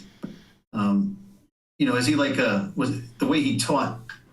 It's like some great teachers can make you laugh at times. Some of these things, like a simile of a man who came with a hoe and basket saying, I can come to this great earth, I'll sweep it all up. It's ridiculous, But I was just wondering your thoughts on that. If he kind of threw in maybe a joke here and there. Yeah, my thoughts here is that a Buddha is a normal human being. They've just ascended to enlightenment on their own. They dedicate the rest of their life to sharing their teachings, and they leave the teachings in a condition that can be understood and practiced long after their death, and countless people can attain enlightenment during their life and after death. So a Buddha is still going to tell jokes. This is the thing that, oftentimes we see depictions of the Buddha sitting deep in meditation with his eyes closed, and people think that a Buddha is just constantly serious all the time and maybe even uptight, right? But nobody's going to want to follow that guy. If somebody walks around serious, on edge, and constantly uptight, nobody's going to be interested in learning from that person. So a Buddha tells jokes, and the Buddha even has a teaching where he says, even when he tells jokes, he doesn't tell a lie, right? He doesn't speak a falsehood, even when he tells jokes. So a Buddha is going to have a personality just like everyone else. And typically, the best way to teach, particularly in an oral tradition, is to teach in extremes, where something is very graphic in extreme, or perhaps very comical in an extreme, because then you can see how silly it is. Whereas if you just kind of talked like kind of, lackluster and just kind of like mediocre language, then the clarity of the teaching can't be seen as well. Where if you talk in graphic detail, or you talk with kind of almost a comical approach, then the clarity of the teachings can be seen more clearly, and the path can be illuminated for people to understand what the path to enlightenment is. So if you found certain things comical, it's not that he's trying to necessarily, in my view, be comical with his teachings, but a person who's speaking in the oral tradition and teaching in the oral tradition is going to use these extremes in order to better illustrate their teachings and to be able to be seen more clearly by the people who are learning with them. I understand, teacher. Thank you. That's what I was getting at. Doing tactics like all great teachers would. The paragraph under it, it makes me think, where the criminal, or like savage you limb by limb, makes me think of, what happened to Jesus 2,000 years ago. I grew up Catholic, and I've seen Passion of the Christ, and, horrific and just awful. But I'm wondering, is that what he did? And is that how he was able to do it? Because he was on the path, and he knew these teachings, and he knew to not have hate. It makes me think. Exactly, because when Jesus is on the cross and he's being killed, and of course there was a lot of lead up to that where he was being beaten and made to be a mockery of the town, carrying this cross through the town. When he was nailed to the cross and up there, one of the things he said is he cried out to God, forgive them, for they don't know what they're doing, essentially, right? Like, have compassion. And not that he had to teach God these things, but God already understood that that was going to happen. But yes, Jesus wasn't fully enlightened.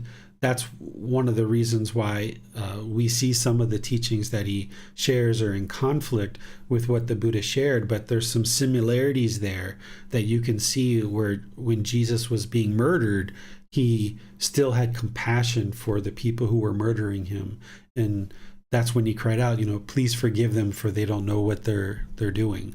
And that's essentially what the Buddha is teaching here as well. Thank you, Teacher David. You're welcome. It doesn't appear there are any other questions for this chapter. All right. Move on to chapter 17. This is a really interesting one. Talk about comical.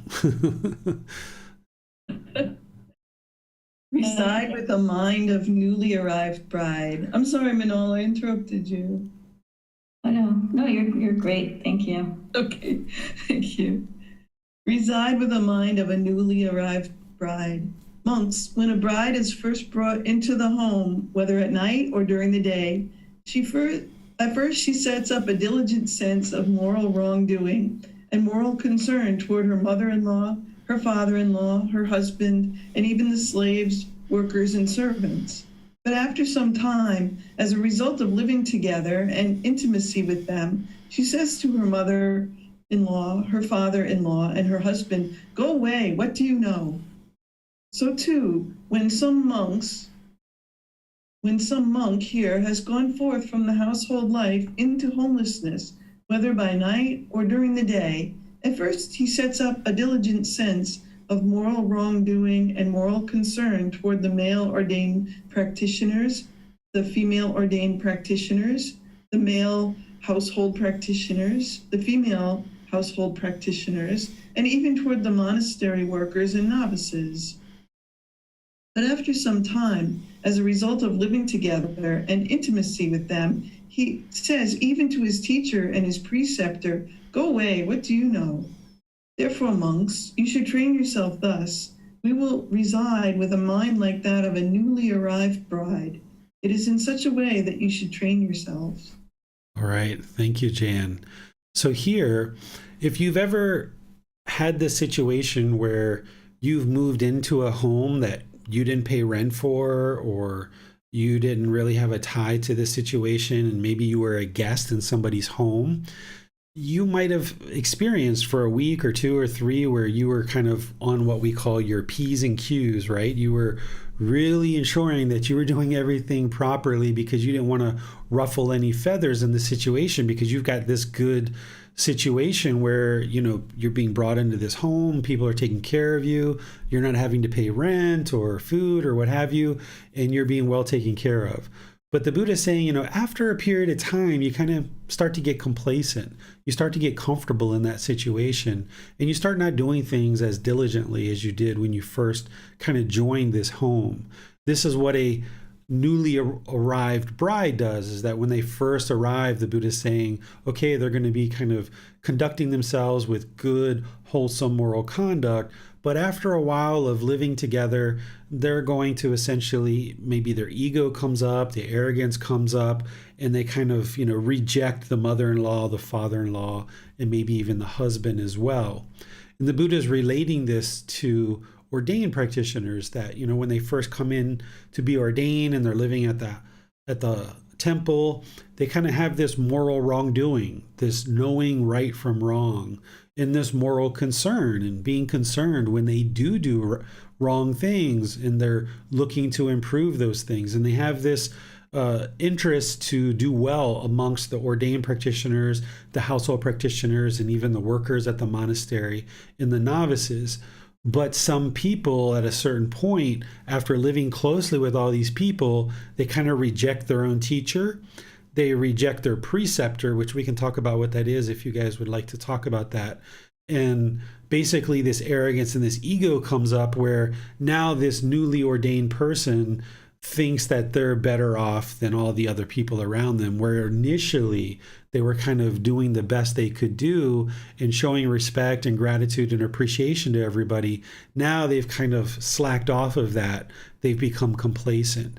And the Buddha is saying, you know, we shouldn't do that, that we should always remain like this newly arrived bride, and always ensuring that we're doing wholesome things in all situations, and never allowing the mind to become complacent. That's what he's talking about here. Any questions on this chapter? Doesn't appear there are any questions for this chapter. All right. So we'll go on to the next chapter, chapter 18. 5 factors of well-spoken speech. Monks possessing 5 factors. Speech is well spoken, not badly spoken. It is blameless and beyond reproach. Disapproval by the wise. What 5? It is spoken at the proper time. What is said is true. It is spoken gently. What is said is beneficial. It is spoken with a mind of loving kindness. Possessing these 5 factors, speech is well spoken, not badly spoken, and it is blameless and beyond reproach. Disapproval by the wise. All right. Thank you, Manal. This chapter here is really helping to expand upon right speech as part of the Eightfold Path. The Eightfold Path provides some very basic guidance about our speech in terms of eliminating gossip and frivolous speech and idle chatter, not telling lies and things like this. But that alone wouldn't actually get you to enlightenment. You would need to actually be practicing these 5 factors of well-spoken speech to truly get to enlightenment. In these 5 factors of well-spoken speech, the mind needs to gradually move up towards them, where you're consistently on an ongoing basis in all conversations and all relationships that you're speaking in this way, because this will ensure you're not causing harm to others, so therefore harm won't come to you, and you'll realize that by speaking this way, your personal and professional relationships will blossom. I went into details of each one of these 5 factors in this chapter, where I explain, what is proper time, what is spoken gently, beneficially, the mind of loving kindness, and so forth. So what I'll do is I'll just open up to any questions that you guys have related to what you've read as part of this. And if you haven't read this yet, be sure to read through this so that you can understand what each individual one of these factors are. Because if a conversation goes bad that you're in, you can look back on these 5 factors and see where you and or the other person weren't practicing one or more of these 5 factors. And conversely, if conversations go really well for you in your personal and professional life, you can reflect on that and you can see how you and the other person were practicing all these 5 factors. This is really helpful for you to see the truth that the Buddha really nailed all of these teachings, that rather than just believe what he's saying here, is to really reflect on past conversations or current conversations that you're involved in and see how when they turn out unwholesome, you're not practicing all of these factors, or when they do turn out well, you are practicing all of these factors. And this will more firmly confirm and root in the mind that you need to be practicing each one of these every single time. And where you see that you're consistently not practicing one of these particular factors, you might decide that for the next week or 2 or 3, you're just going to hone in on that one factor, like speaking at the proper time. If you know that you're a person that tends to interrupt others in continuous conversations throughout your day, and you know that that's a problem, then for the next several weeks or months, you might just hone in on that and just really focus on that really closely to ensure that you're nailing that every single time. Or there's other aspects of speaking at a proper time, which involves your own mind and the mind of the other person. So you might need to focus on that one or one of these other ones. And then slowly but surely, once you get the first one ironed out and nailed down really well, then you might move on to the second factor and really work on that one. And that might be a way that you can kind of take little smaller bites, digest this, and build up your practice layer by layer to eventually, over time, that you're practicing all 5 factors at all times. Questions on this chapter? We'll go to Miranda. Yes, sir. I was wondering what would be the practice for times when the mind is discontent, but speaking has to be done at that time. Like if there's an upset customer that you're dealing with at a job, there's been an accident, police are called and they want you to talk to them. What should a practitioner do at those times?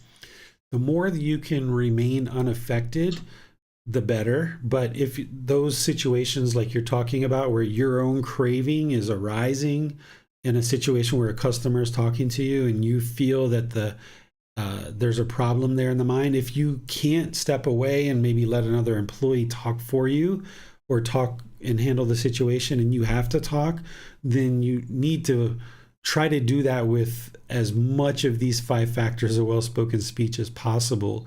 It's better to be quietly frustrated than overtly angry.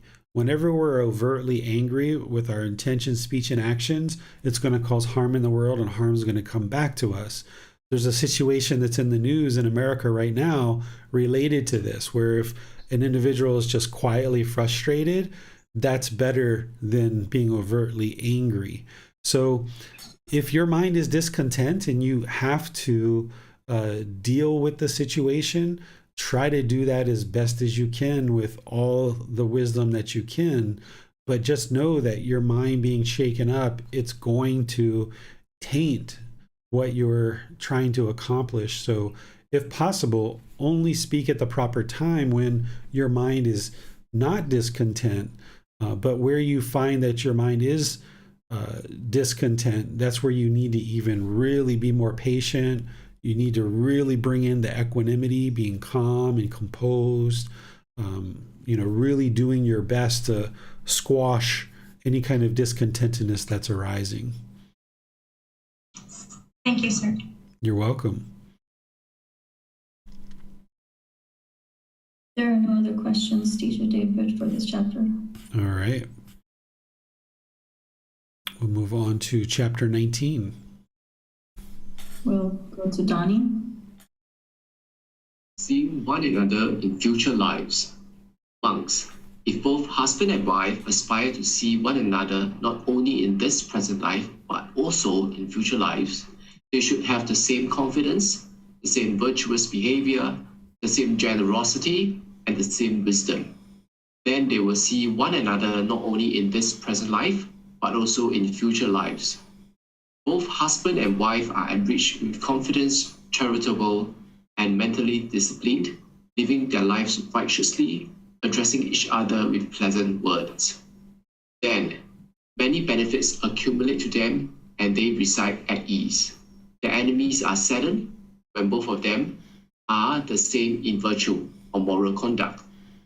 Having practiced the teachings here, same in virtuous behavior and observances, delighting after death, in the heavenly world they rejoice, enjoying sensual pleasures. All right. Thank you, Donnie. So here the Buddha is talking about, a husband and wife, or husband, wife, two life partners that are together, living together, and aspiring to see each other in a future life. This shouldn't be the goal of any practitioner who's on the path to enlightenment, but the Buddha is just explaining that, okay, if this is what you're interested in, this is how to actually acquire that. This is how to attain that. And he's talking about having confidence, virtuous behavior, generosity, and wisdom. And these are 4 important qualities in order to cultivate, in order to get to enlightenment. And also the Buddha is explaining here that this is what leads to the heavenly realm as well. And 2 partners that are living together, conducting themselves in this way, would make their enemies angry, right? Or saddened is what he uses here. Is because if you have enemies coming at a couple and they're looking to separate you and split you apart, but yet you guys are joined in terms of your confidence, which confidence is confidence in the Buddha, the teachings, and the community. Virtuous behavior is this moral conduct of practicing right speech, right action, and right livelihood. Generosity is practicing giving and sharing, not being selfish. And then wisdom is the wisdom of the Buddha's teachings.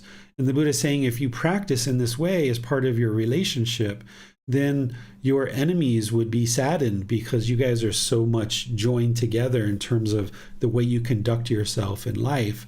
And the Buddha is saying that this will lead to a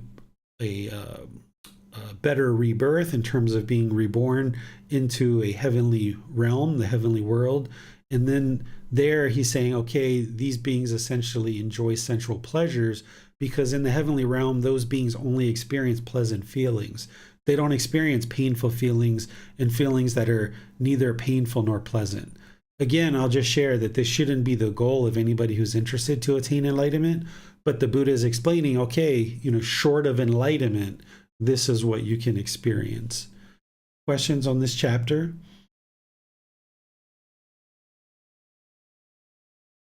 Yes, Teacher David. So this chapter is a little bit slightly confusing for me because, having a partner in life, being married in this life, and our goal in following the teaching and attaining enlightenment in this life, this chapter almost is speaking towards perhaps something that was more prevalent in the time of Gotama Buddha, where perhaps there may have been an emphasis on married household practitioners to work together towards enlightenment and perhaps seeing something unfold together, once they live out the current lives.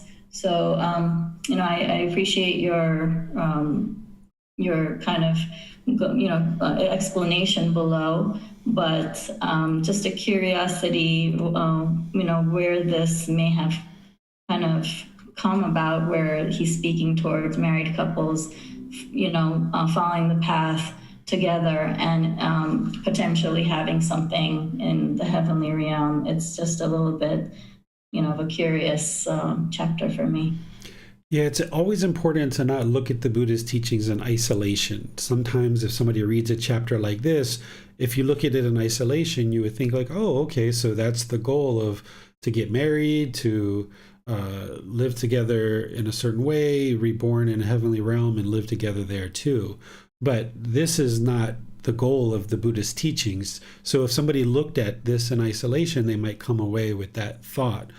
But also, it's important to understand that during the lifetime of the Buddha, it was a lot less common for a household practitioner to attain enlightenment at that time. There were surely people who attained enlightenment during the lifetime of the Buddha as a household practitioner, but household practitioners were so involved with just sustaining their life. I mean, nowadays we have clothing systems and educational systems and food systems and all these different things that have been created that us household practitioners have a lot more time in our life than we did 2,500 years ago. So one of the things that household practitioners really aspired for during the lifetime of the Buddha is to at least get to the point where they could experience a heavenly rebirth and then attain enlightenment in the heavenly realm. They weren't necessarily always set on attaining enlightenment as part of their household life. So the Buddha would share these teachings about how to get to enlightenment, and that was what his path was all about, is guiding people to enlightenment. But should somebody fall short of that, he's also sharing teachings of what would happen if somebody falls short of that. So that's where it's important to understand that when you see a teaching like this, he's sharing what would happen if you fall short of attaining enlightenment, and that's what this is sharing. Okay, understood. Thank you. You're welcome. There are no other questions for this chapter.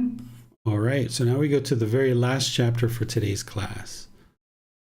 Abhidani. 7 kinds of wives.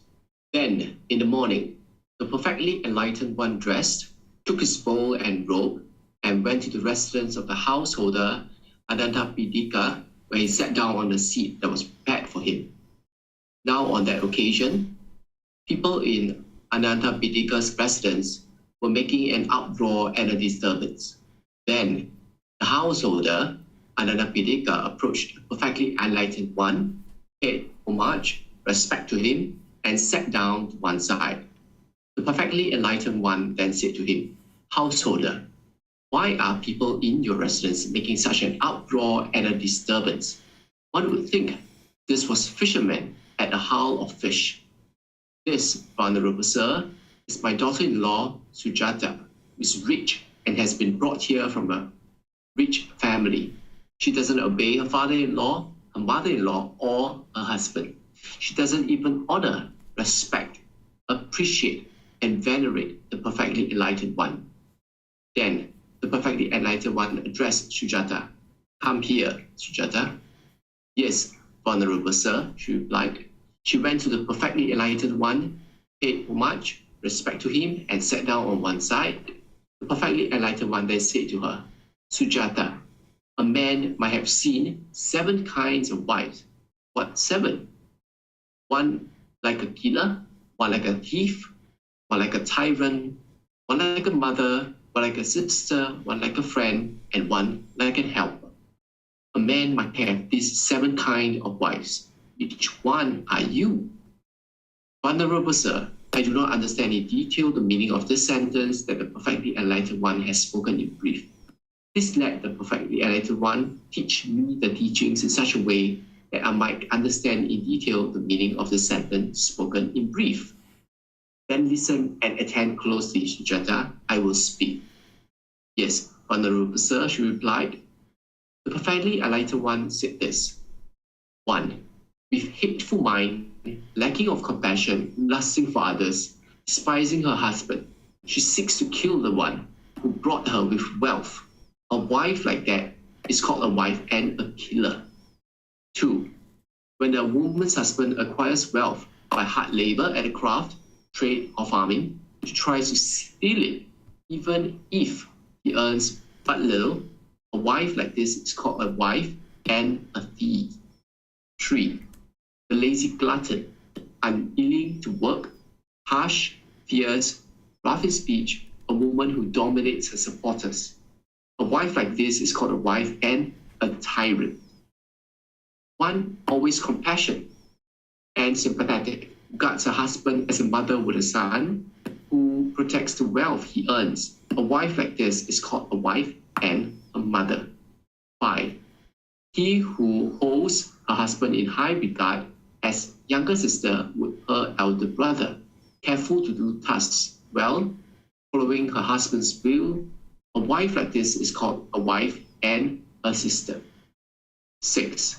One who rejoices when she sees her husband as if seeing a friend after a long absence, well-raised, virtuous, devoted to her husband. A wife like this is called a friend and a wife. One who remains patient and calm when threatened with violence by the rod, who tolerates her husband with a mind free of hate, patient, accommodating to her husband's intention. A wife like this is called a wife and a helper. The type of wives here called a killer, a thief, and a tyrant, unwholesome, harsh, disrespectful, with the bodies break up, go to hell. But the type of wives here called mother, sister, friend, and helper, firmly virtual, long restrained, with the bodies break up, go to heaven. A man, Sujata, will have these 7 kinds of wives. Now, which one are you? Beginning today, Venerable Sir, let the perfectly enlightened one consider me a wife who is like a helper. All right. Thank you, Donnie. So here, the Buddha is talking to this wife because he was in this home of a household practitioner and there was an uproar. There was this ruckus going on, and the Buddha's like, what's going on over there? And it's explained to him this challenge. And of course, a enlightened being brought into a home and being invited there is there to help people, there to share teachings to help create more harmony in the home. So where a Buddha sees some challenges and some difficulties in the household, he's going to offer some teachings to be able to help these people, because that's why he was actually invited to come there in the first place. And he just happens to be speaking to a woman here. This very easily could have been a husband in another situation. So it's important when you read the Buddhist teachings that you don't just read it as, this is what a wife should do, right? Don't look at his teachings in isolation. Instead, look at it from all sides, that this is what how a wife can practice, but this is also how a husband can practice as well. And the Buddha is explaining that there's these 7 kind of life partners, essentially what he's explaining, and that we can be one of these. And he describes each one of them. And then he eventually asks the young lady, what to do. And she understands now that, she's causing these problems in the household, and that she's choosing to now be, this wife who is also a helper, which is the 7th one, which is one who remains patient and calm when threatened with violence by the rod, who tolerates her husband with a mind free of hate, patient, accommodating to her husband's intentions. A wife like this is called a wife and a helper. But remember, this can also be a husband as well. So it's not just, one-sided here. So this can be helpful for you to see the type of partner that you would like to be.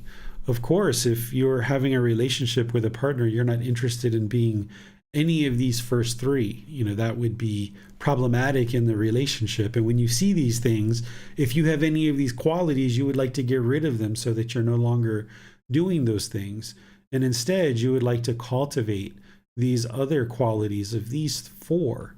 And then when you read these, you're like, okay, well, let me cultivate all these qualities. Not that you have to pick one or the other and say, I'm only going to be that type of person, but instead cultivate all these qualities. Cultivate compassion and be sympathetic. Have this situation where you're holding your partner in high regard. Have this situation where you consider your partner to be a friend. And then also be patient and calm as well. Not having this hate Instead, be patient and accommodating. So I would encourage you to read through this if you're in a relationship or you're looking to be in a relationship, and cultivate all four of these different qualities that the Buddha is describing in all four of these. That would be ideal for you. And the Buddha is explaining here, and you'll see in certain teachings where he does talk about what occurs if we do one thing or the other, not as a way to scare you or fear you or guilt you or shame you, but he talks about someone who's one of those first three is ultimately going to be reborn in the hell realm, in the lower realm. And then a being who is practicing in those other ways, those other four, would at the breakup of the body or death be reborn in the heavenly realm. Again, the goal is not to be reborn at all, but instead to get to enlightenment and actually escape the whole cycle of rebirth. But should somebody fall short, then this is what is going to transpire. Any questions on this chapter? Yes, Jan has a question.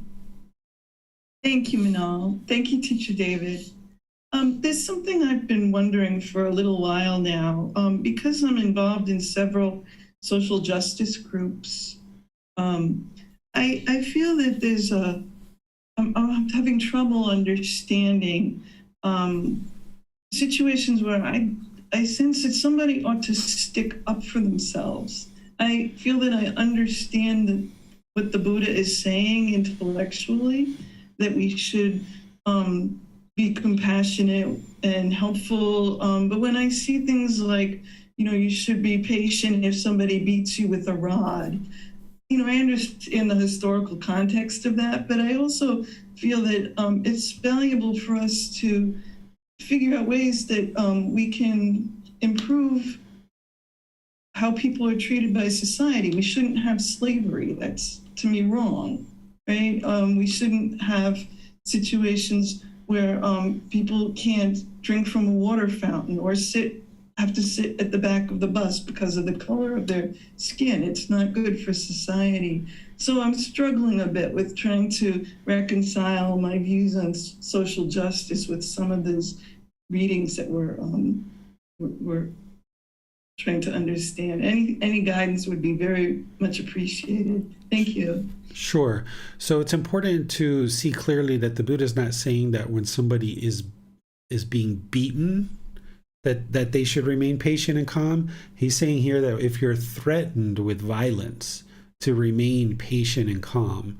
The reason why is that if somebody is threatening you with violence and you allow your mind to be shaken up, then once again, the mind's uncalm.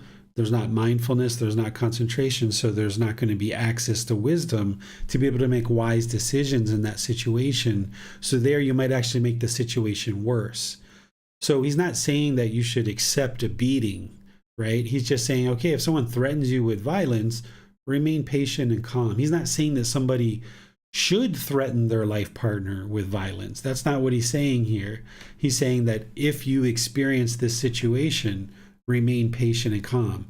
He's not even saying that you should stay in the relationship if you are threatened with violence.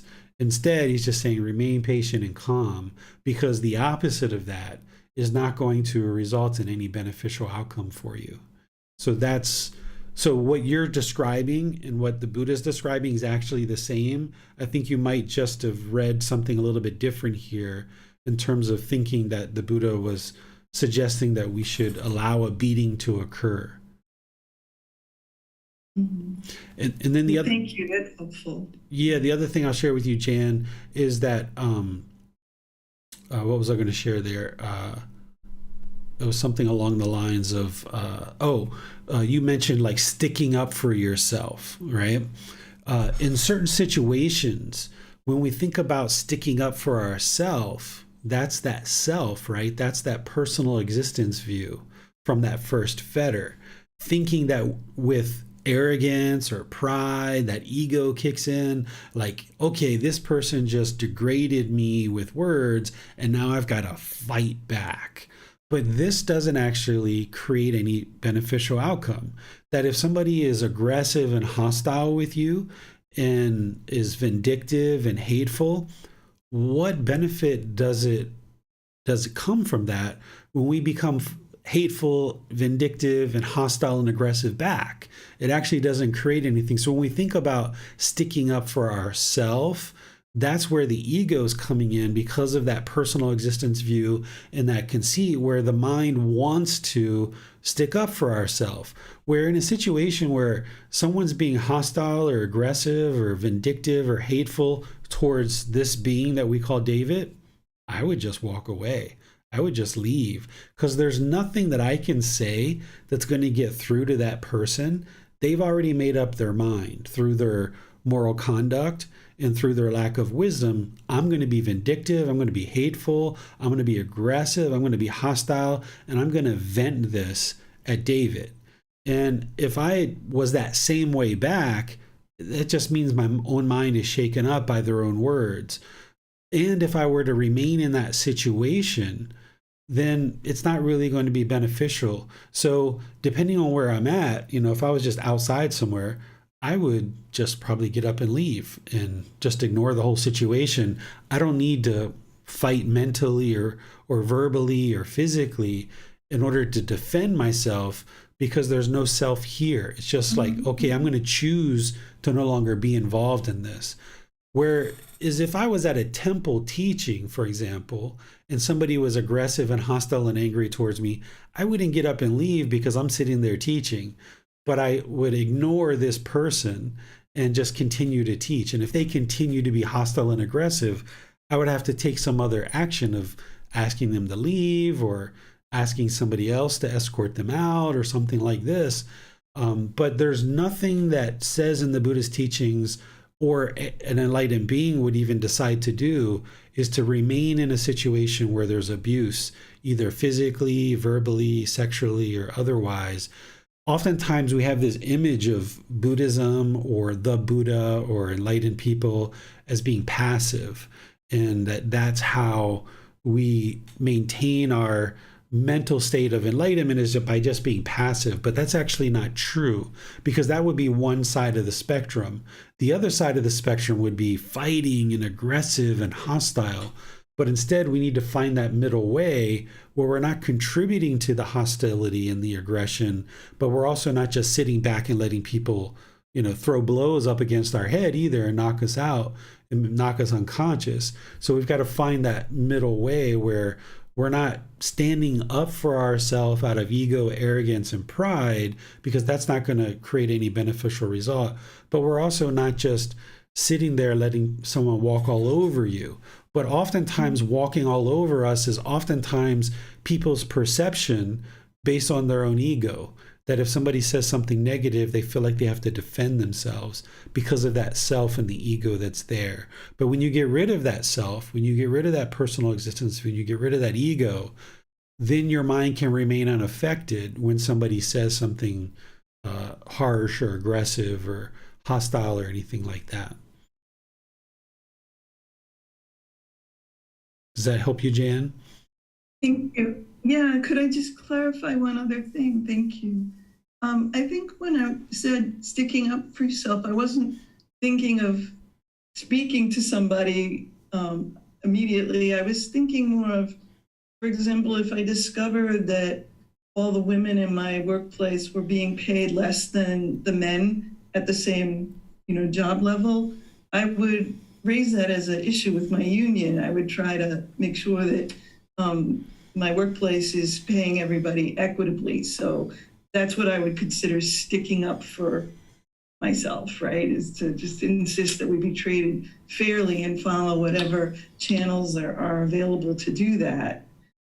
So I was thinking more of situations like that rather than, trying to myself with an angry outburst defend myself. I'm thinking more of taking legal actions or, whatever sort of actions are present to correct unfair social situations. So would you say maybe like advocating for improvements for the workplace? Yes, things of that nature. Yeah. Or improvements in society, if there's, in the US historically, for example, areas have been redlined. So people of color have not been given homeowner loans to buy properties in certain areas. So I feel that that's wrong, and it's worthwhile for society to correct situations like that anybody should be allowed to buy a property in any area rather than being prevented because of the color of their skin. So I would want to work to correct that situation like that. And if you did that with a mind that was patient and calm, would that be more helpful in that situation? Absolutely. I totally would agree with that. Yeah, so that's what the Buddha's teaching here, is to remain patient and calm no matter what you're facing. Even if you're facing this threat of violence, remain patient and calm, because that's what's going to produce the best results. Whereas if somebody's being hateful and vindictive to us and we're that same way back, it's not going to produce any beneficial results. So in a situation like what you're describing, there's nothing about what you just said that would be opposite of what the Buddha teaches. It's actually right in line with what the Buddha teaches, that we should have loving kindness and compassion for all beings. So males and females should be paid equally, or people of different ethnicities and different cultures and different backgrounds should all have the same opportunities. That's part of the Buddhist teachings on loving kindness, on compassion, on sympathetic joy, and equanimity as well. Thank you, teacher. I appreciate it. Yeah, you're welcome. Any other questions on this chapter? There are no more questions on this chapter. All right. Well, I'll just end with suggesting to you guys that if you would like to study for next week, we're going to be in chapters 21 through 30 of this same book, volume 8. So you could read before class if you like. And then that way, when you come to class, you might have some questions.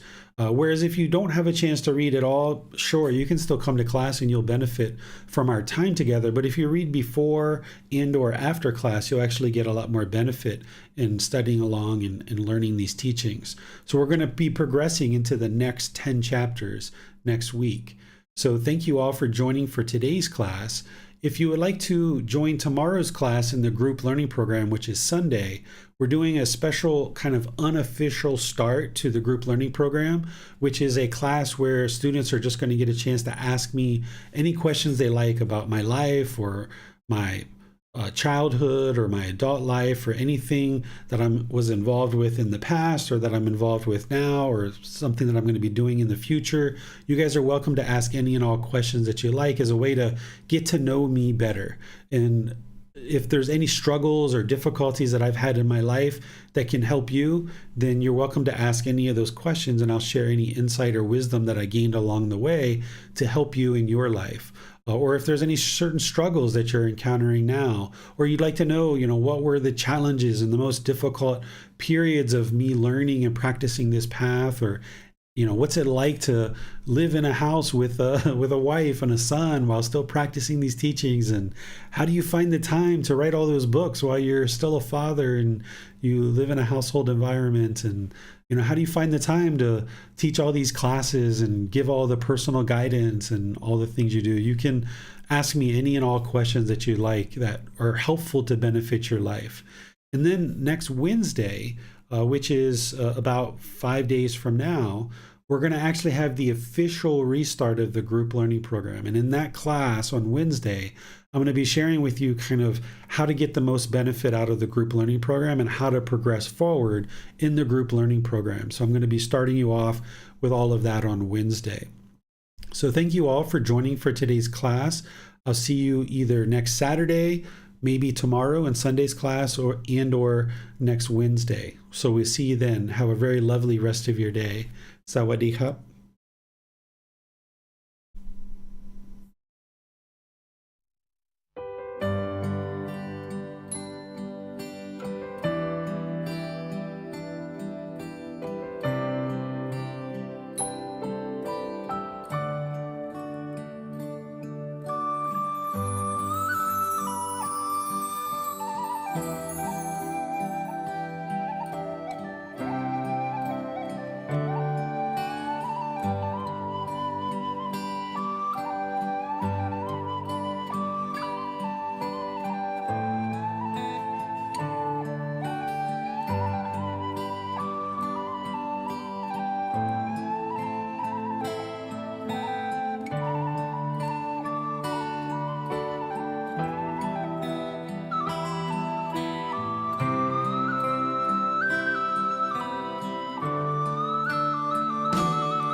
Thank you again for watching. Enjoy your meditation. Look forward to seeing you online and answering any questions that you might have. Thank you so much.